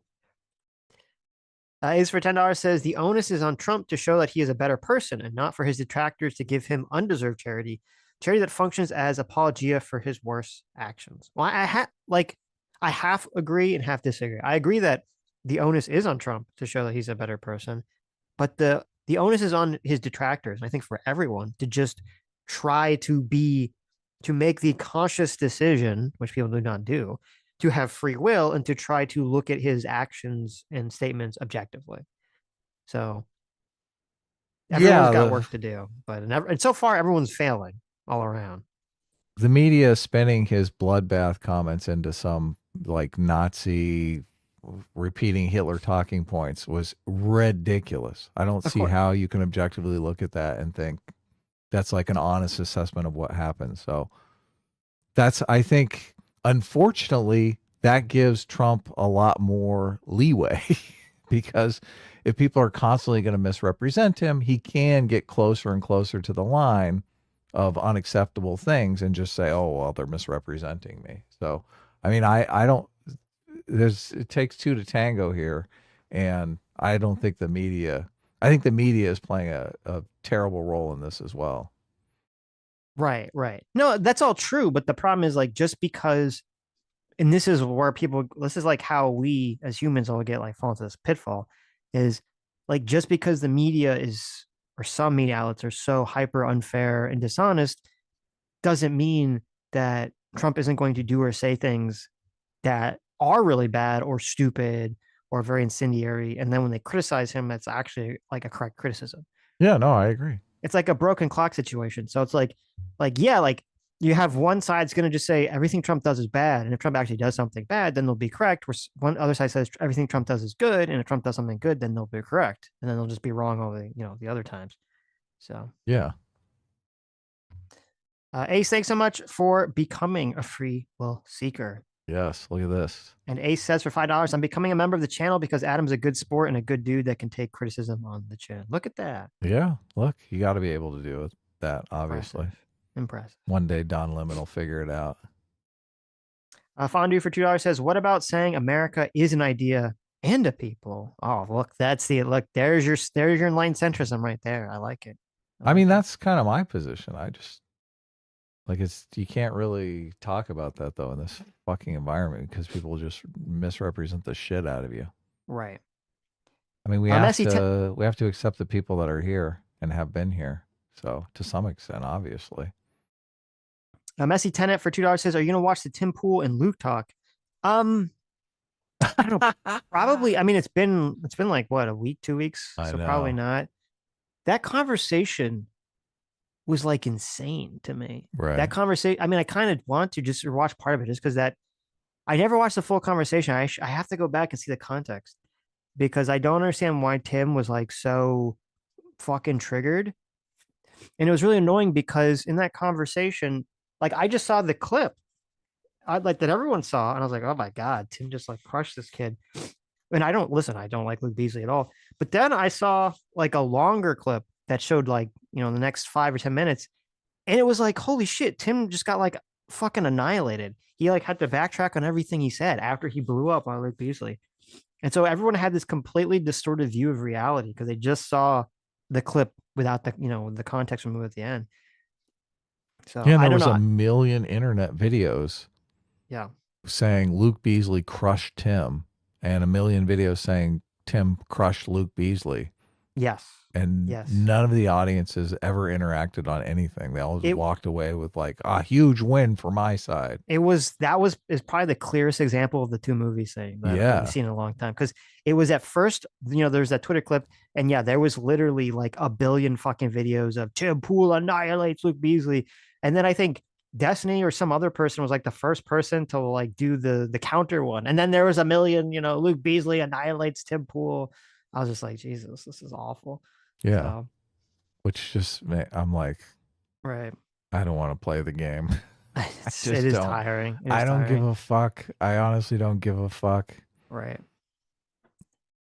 Low Pan for $5 says, if your definition of America is ideological cohesion, then anyone who dissents from your ideological parameters must be non-American citizen or not. I mean, not quite, obviously. Obviously we have birthright citizenship and anything. The idea is like, what does it mean, or what does it take to, should someone who's not born in America, I mean, this is kind of the part of the problem, which I assume should be implicit, but maybe it's not. When we're having this conversation, the conversation is about, should anyone who's not born in America be able to immigrate to America and, gain American status, gain American citizenship? That is the conversation we're having. And so my philosophy, which I've been pretty, saying consistent on this from day one, is, yeah, if you adopt to American values, if you want to assimilate to American values, then yes, that's how it should work. 100%. That's how it should work. Part of the problem we're in right now is because you had this multicultural faction of leftists who basically tricked the mainstream into adopting their horrible views of anti-assimilation, under the guise of racism, when in reality it's just that they fucking despise America and they despise capitalism and they despise Western democracies and want to see them fall. And that's why they're, multiculturalists. That's why they're against assimilation. And so they basically tricked people against this sort of notion of, yes, we should be pro-assimilation. And that's the problem. So I think it depends upon the situation. Like if you're going to import a permanent underclass to undercut the people who are here already, obviously, just because the people want to assimilate and be Americans and be rah patriotism, you're doing tangible damage to the people who are already here, and that's fucked up. Well, okay, yeah, I would hope that should go without saying. Yeah, of course. That is, yes. You don't want to just import people to pay them less money to fuck over the people that are here. But I think a lot of people, do that. They obviously do, the elites, right? They want to do this for their own personal economic gain. Right. And they want to say anyone who complains about it is a racist, a fucking racist. Just shut up. Fuck you. You're far right racist. Right.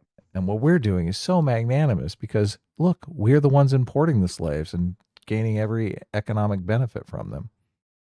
Yeah. No, that's true. Yeah. So can we deport those people? those economic elites? Because that's the thing. They always come out and they're like, oh my God, these economic elites, they're going to leave. They're going to run. I was listening to this, Gary's economics channel, which is pretty good. And he's like, that's such bullshit. Those people are the most tied to America of anyone else because of all their fucking assets are in America. The only reason they're rich is because they bought up all the assets of America. Like you can't afford a house. Your kids can't afford a house because they own fucking 25 houses. Yeah. Yeah. No, yeah. So, I don't think that they're going to leave argument is a valid one. So. Well, look, I say we just export them and fucking put their houses on the market. Well, no, American I say people. If we try to have, fair labor wages and fair taxation policy and fair worker policy and all these things, right? And they try to run, then that's when you throw the exit tax on them, like they do in some countries. There you go. Like, oh, you want to take advantage of the country and then book out? Like, okay, hit him with the exit tax. Yeah, I'm sick. I'm so fucking sick of this shit. I'm so sick of this shit. I want a strong middle class. I want a strong middle class. I don't want paupers and fucking billionaires. Right. Electro for $10 says, I suggest you guys get a Blue Sky account. It's so nostalgic. It's exactly like old Twitter. Seeing the bad takes from the left makes me laugh. Wow. There you go. Maybe I will. Fondue for $5 says the more important thing. Oh, my thing crashed. One of these days, I'm gonna get more RAM. I swear. Right when I get the face reveal, so you can just order it. Jeez, order it today. Fucking deliver it. Put it in a slot. Do you have a RAM slot? I have to pull a RAM out, double the RAM. Yeah, yeah. They get the double. It's so easy to do. Okay, well, you walked me through it. Okay, I watched a YouTube video. I saw the guy do it. Oh yeah, it's easy. Fondue Friday says the more important thing is that all pundits are in competition with each other for views and status. See, everyone Destiny has called a friend. That is true. Oh yeah, totally. Destiny loves to do that. As long as you agree with Destiny's your best friend. As soon as you disagree, it's like dishonest as can be. Electro for $20. Thanks so much. Says I believe Anna is becoming more fair, but not jank. He'll say stuff like at Turning Point USA, but then say Republicans are racist and greedy on TYT or on other shows. He'll have to show more for me to believe. Well, I think, as I said, I think they have they're coming at this from very different angles. I think Anna's coming at this from like a, enlightened Heidean view of reality. Yeah. I think Jank is coming at it more like pragmatic, like I want to try to get, the legislation that I want passed. And now is an opportunity because there's some people on the right that actually support those things. So, yeah. There was some exchange that they had. Look, and I completely empathize with Anna because, like, oh God, it's just exhausting. Cenk keeps throwing straw man after straw man after straw man out. And look, she does counter a lot of them, but just, it can get tiring, right? Every single one. After a while, you're just like, why am I the fucking straw man police here? Right. But I do think Cenk is actually getting better. And I mean, less straw mans about Trump. I think he is coming to the realization that he kind of backed himself in a corner with all of his Trump hate.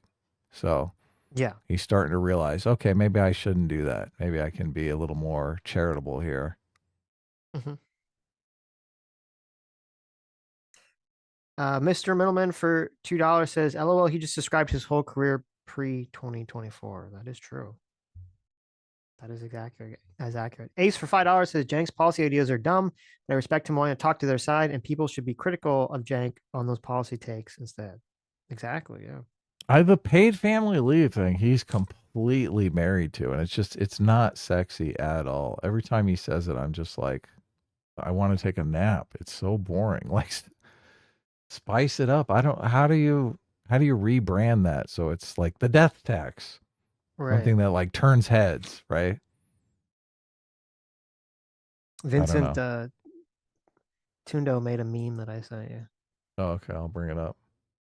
Rad473 for 2 hours says, notice you can't find Franny stand-up anywhere. Oh, I never even tried to look for it. That's funny. You find it on the internet, on her channel. Yeah. Alex Wright for $5 says, how many ballots to elect Johnson? After what he pulled with the CR, he shouldn't expect any Democrat votes. I'm sure the FDR of our time will whip the Republicans. I don't know how many ballots. Does he? I'm assuming he doesn't need any. I guess it depends. I mean, Trump came out pretty heavily supportive of Johnson, so I would wager the Republicans are going to fall in line. If they're going to do another Speaker of the House, oh God, they're just completely destroying their political capital for just no reason. No reason at all. Right, yes. Like as soon as Trump's becoming president too. So yeah, it's so ridiculous. Yeah. But who knows? They might do it. Alex Wright for $5 says Johnson should change the vacancy rule in the rules package if he wants help. So Democrat could bring a motion to vacate and keep the co-sponsor requirement. Well, listen, why would you want to bring this meme up? Because it's funny.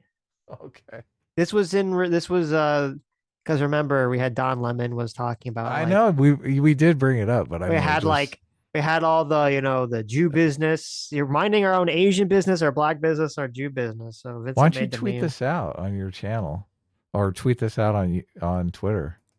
I don't think people will take it the right way. I know exactly. That's why I'm like, oh my God, it's funny. Anyway, there you go. Okay. There I am in the corner. They don't even know I'm minding my Jew business, right?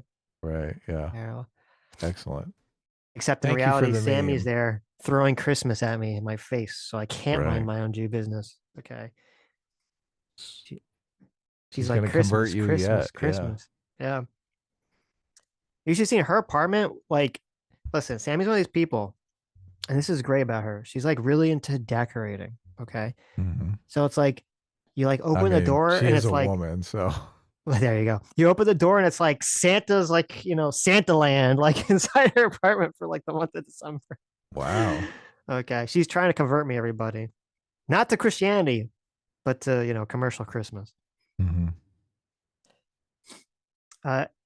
Ace for $2 says Francesca is the real example of TDS. It's true. True. That is true. Harrison Dill for $5 says Republicans have been theocratic fascists since Ronald Reagan. I don't know if I would agree with that. I think you could say. Oh my God, for real? Oh. I would agree with that.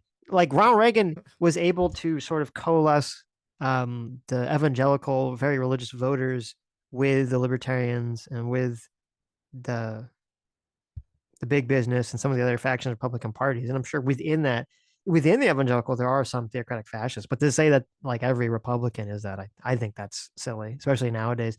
I don't think those people have much power. I think there's a huge constituency in MAGA that are like, I watched The Apprentice and I like Trump and he's funny. And that's it. That's like the extent of it. So right. They're not down with the theocratic fascism.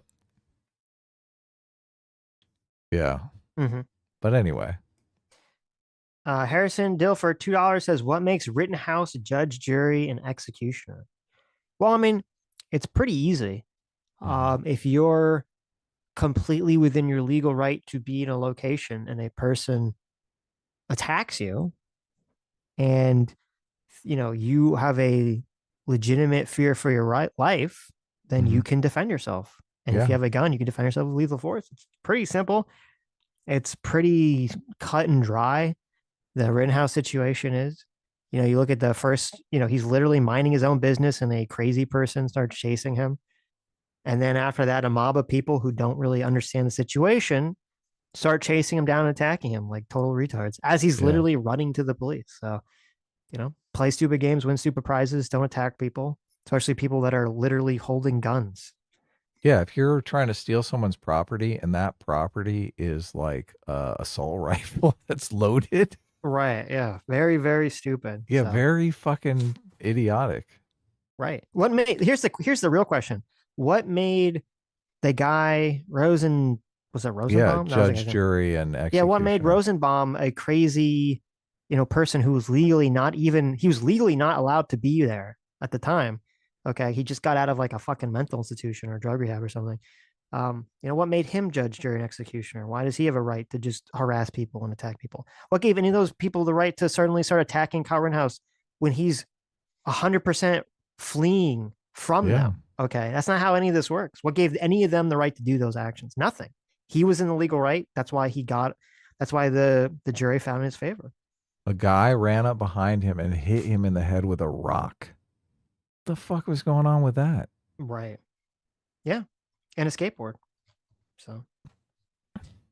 Libertarian Sasquatch for $2 says the left truly's an obsessive purity religion. Yeah, I mean the far left 100% is, unfortunately. So yeah. Eli Justice for $10 says, hey, I hope you guys had a good New Year's. I'm in Florida, in Panama City, having a good time with family. Just wanted to ask you if you had any plans to cover the Sam Hyde stuff and your thoughts on it. Well, I don't know if you missed because I talked about it. I kind of gave my whole spiel about it earlier, so I have to go back. Yeah, and listen it's in to there. It. But I don't think we're going to talk about it beyond what I said, unless something new, arises from it, which I'm skeptical of will. But Ace for $5 says any leftoid who is anti-political moderates is a MAGA psyop. The Dems need moderate voters to win. Yes. I mean, I don't know if they're a psyop, but they're definitely doing the work. Ostracey for $5 says, I 100% disagree that policing the right is the intent of what woke right is meant for. If it fails on the very basic level, if that is the goal. Well, hold on a second. You can think it fails on that goal. And I think I agree with you. I think it does fail on that goal. But that is his intent. That is why he's doing it. You cannot 100% disagree with what he's doing. You cannot 100% disagree with someone's intention in doing something, even if you just think it won't work. You say, okay, I don't think it's going to work, but that's that's what they're trying to do. That's why he's doing it. That is the goal. That is 100% James Lindsay's goal. I'm pretty sure he's been pretty explicit about it. If you go back and look through his timeline, it's not like, well, I mean, what do you think? If that's not the goal, like nothing he's doing would make any fucking sense at all. So that's the point. None of what he's doing makes any sense to me anyway. So I mean, I agree with you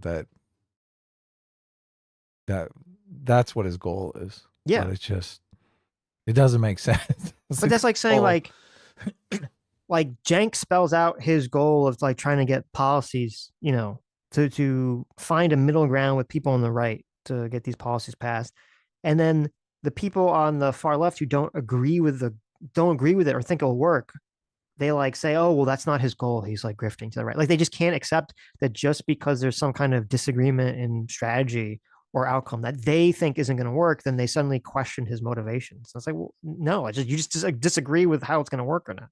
Well, what is the alternative narrative for James Lindsay? Because James Lindsay's in exactly the same situation as Cenk. Like this is not good for him. It's costly. Like I said, his only audience is super far right people who want to hear Marxism as the cause of Chicago fire. Like anything in the world Marxism is responsible for. That's like it's a totally far right audience. I don't know, because I've never seen a non, and I don't want to strawman anyone, I've never seen a non-ridiculous motivation ascribed to him that I've seen personally beyond what I said. I've only seen people say like, oh, he's like simping for Israel, or he's some kind of paid Israel or Jew supporters. Like I've only seen like crazy explanations. I don't know what the non-insane explanation is for his actions if you don't think it's just to try to prevent the moderate right from going down that pathway. So let me know, because I don't know what it is.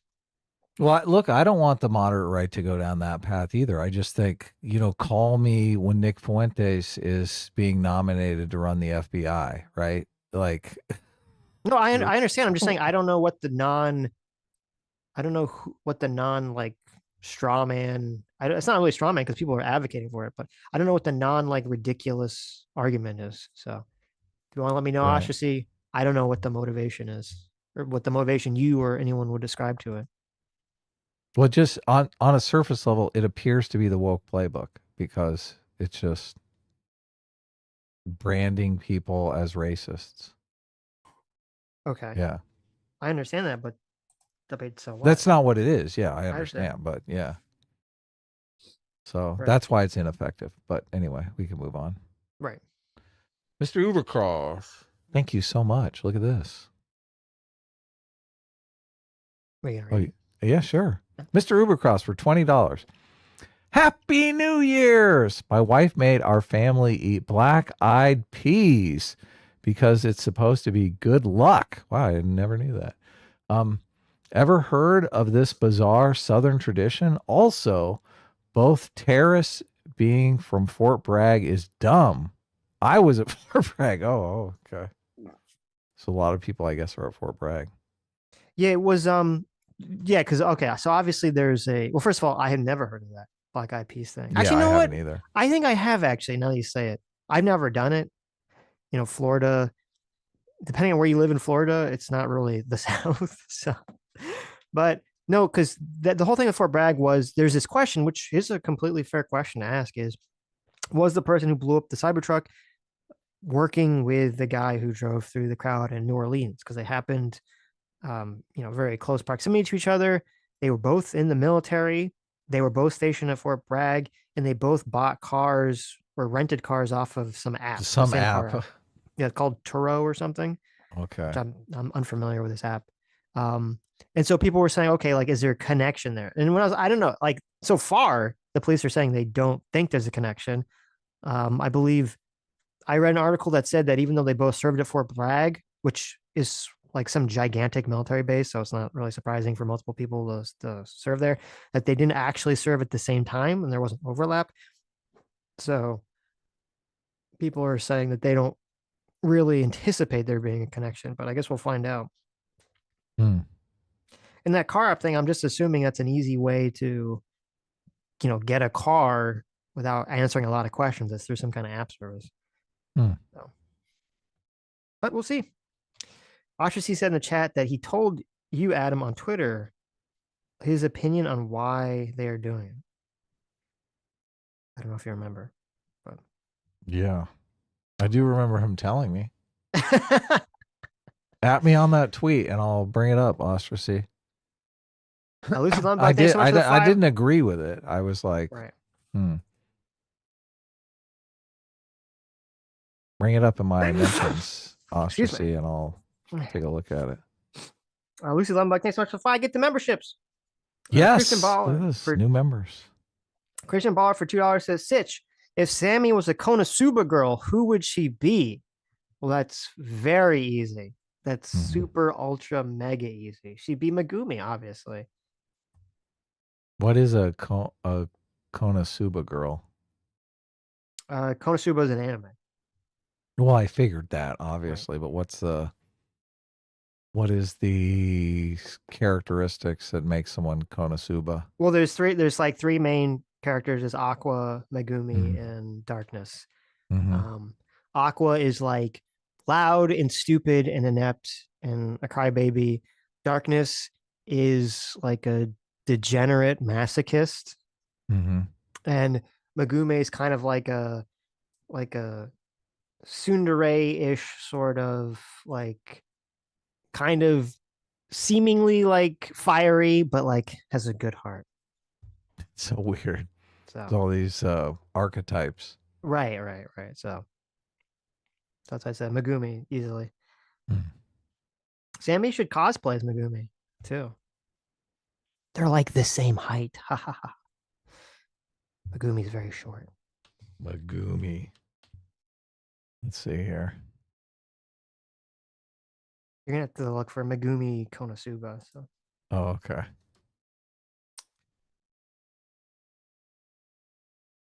Ryan Uhl for $20 says woke right doesn't work well because woke is associated with Marxism. The ethno-white nationalist parts of the far right use similar tactics to the woke far left, but have very different political philosophies. Yeah, I mean that's that critique. That's definitely a valid critique of the term. So. Yeah, I agree. That's why it doesn't work for me. So I keep arguing with people, trying to separate the content of the ideology from the enforcement mechanism, and everyone's like, "Oh, the enforcement mechanism is all that matters. As long as it's an illiberal enforcement mechanism, then it's woke." Which I just fundamentally disagree with.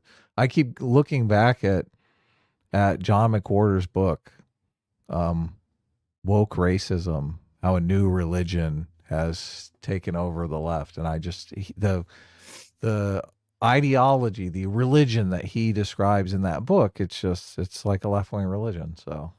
Okay. Yeah. Oh, here it is. Van Coding for $20. Thanks so much. Says, as a left winger in James Lindsay's audience myself, evergreen student who needed the clarity. Wow, look at that. Once again, Adam proves that his half of the understanding is only useful when paired with Sitch's. This class remains undefeated. As a left winger in James Lindsay's audience myself, evergreen student who needed the clarity. Oh, I guess you're not really articulating what is the cogent half and the uncogent half, but it doesn't matter. Thank you so much for the super chat. Yeah. All that matters is that I'm the cogent half. So. Are you? Yes. Well, I thought it was both of our halves become the cogent thing. No, don't worry. Ostracy says, okay, he did the tweet. So here's his take. What is I asked, what is their failure they're trying to cover up? Okay, so he's making the argument that left wingers like Lindsay, I guess classical liberals is what they're saying. They have a huge failure that they're trying to cover up through this woke right thing.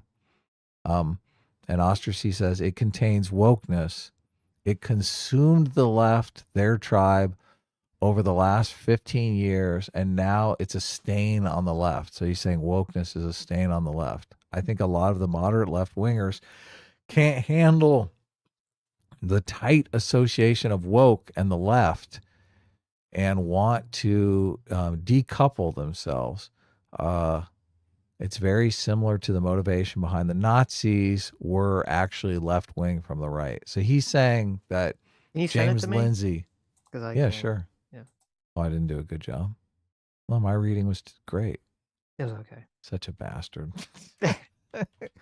No, it's just easier for listen. It's easier for me to read it and understand. Okay. I went under it. So basically the argument is all of these people on the left, these like enlightened centrist types, these classical liberal types, they're like, look, we're on the left and wokeness is a stain on our reputation. So we're trying to separate ourselves from the wokeness by saying wokeness is right wing also. No, he said, okay, I think you read the wrong one. Did I? Said, unless you read and I misunderstood. So he said, as someone on the right, I despise the woke right narrative. I view those using it as cowardly left-wingers trying to smear the shit of their failures on as many people as possible to protect their left-wing beliefs that wokeness is currently associated with. Yeah, but wait a minute. How could that possibly be James Lindsay's motivation, Oscar said?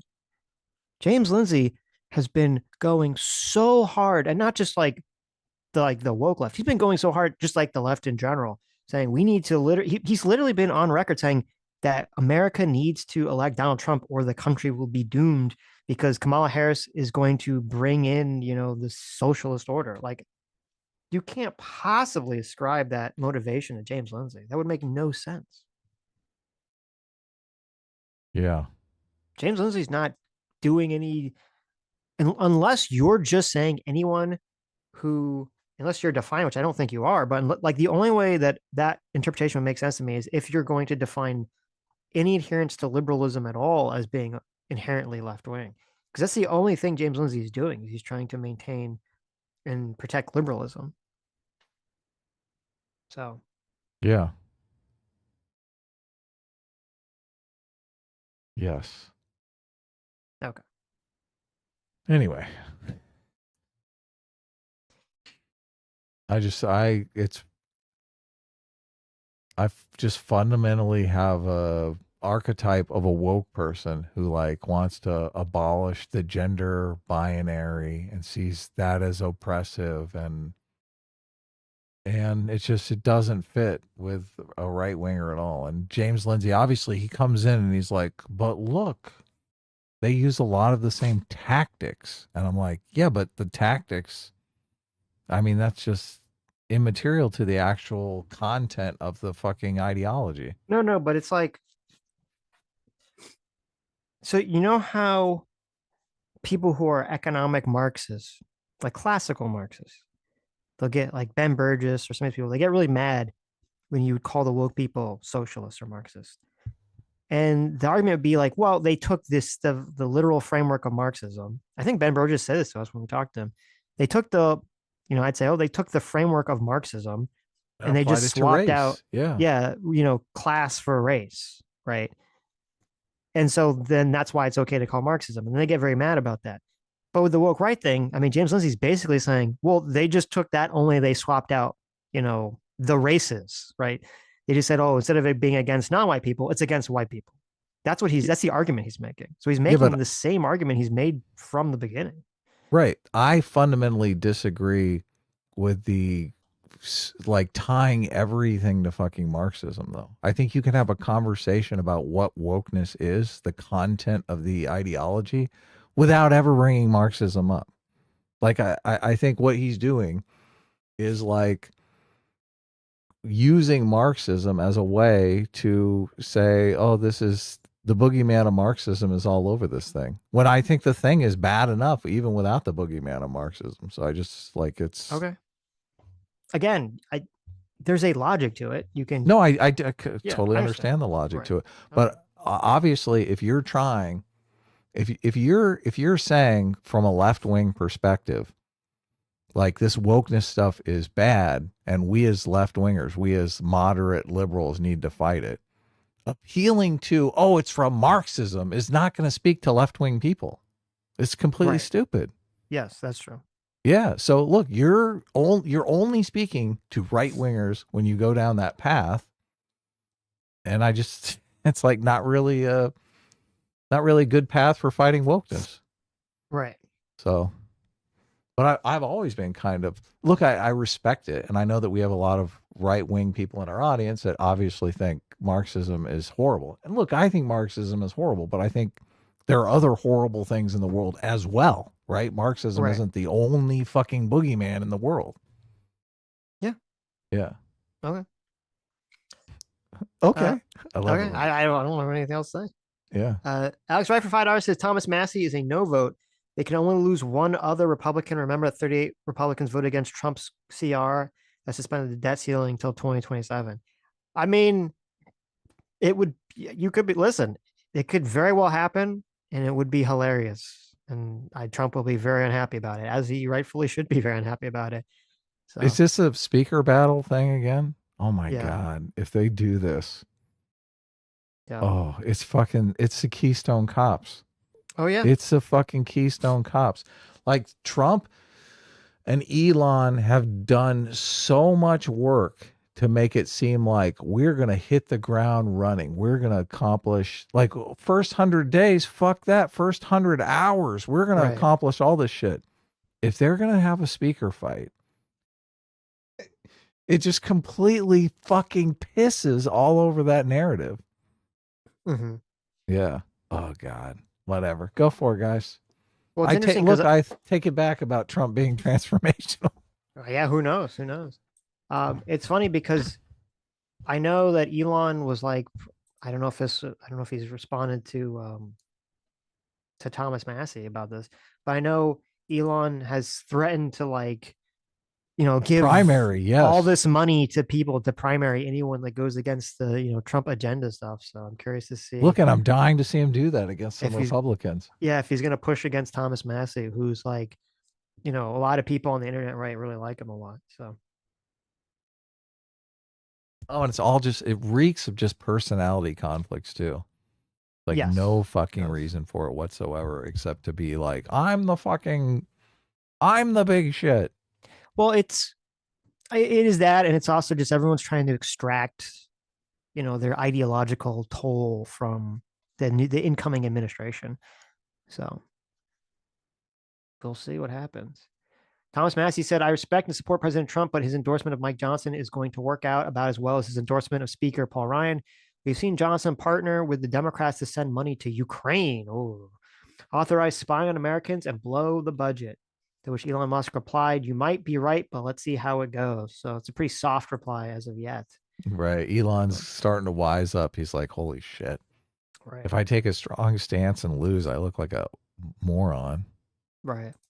Say less than necessary. Ryan Uhl for $5 says black eyed peas and cabbage for good luck for the next year. My grandma makes them every New Year's Day. Cabbage goes well with Polish sausage. Well, look at that. Those two do go great together. I love me some Polish sausage and cabbage. So I don't know if I've ever had that specific combination. Oh yeah, some boiled cabbage. Fondue for $5 says, wasn't the entire point of CRT to make everyone racist? From James' point of view, isn't woke right the next stage in that plan? So the entire point of CRT that was not the point, or that's kind of an oversimplification of the point. The point of CRT was to make liberalism as a political philosophy, as an ideology, a failed ideology that will only lead to racism and fascism. That's what the point of CRT was. It was to say, we need to wake up from liberalism. I mean, you can read that, the book, I forget what it's called, the Key Writings of the CRT book. Right in the introduction, Kimberly Crenshaw lays it out very, very clearly. Is we need to wake up from liberalism, and liberalism has kind of made everything racist and horrible. That's the whole point of CRT. We got to call all of liberalism racist so that we can kind of get rid of it and replace it with something else. And so James' point about the woke right is to say, well, they have a similar philosophy to say, oh, look, liberalism has failed, the white man. It has failed all these people, and the only solution instead of communism is like fascism or something like that, right? Some kind of new thing that'll be in that vein. So Mike Assange for $5 says, Happy New Year's. A-Team reigns supreme. If Sitch reads it right. How about Adam say it himself? S-Class is the best class. Oh my God. Well, listen, okay. Listen, just prep pre. For the sake of fairness, it's a new year. Okay. Oh, look at this. Here we go. Okay. The A-Team reigns supreme. There you go. Nice. 2025. It's going to be great. Let's have no more terrorist attacks. Yes, please. Get them all out of our system in the first week. Right in the beginning. Yeah. Yeah. Okay. Anyways. Oh, this was great. This was a lot of fun. Thanks, everybody. Happy New Year, and we'll see you all on Sunday. Yeah. Bye-bye, everyone. Stay strong. I already turned it off. It usually gets in there, though. Kind of funny.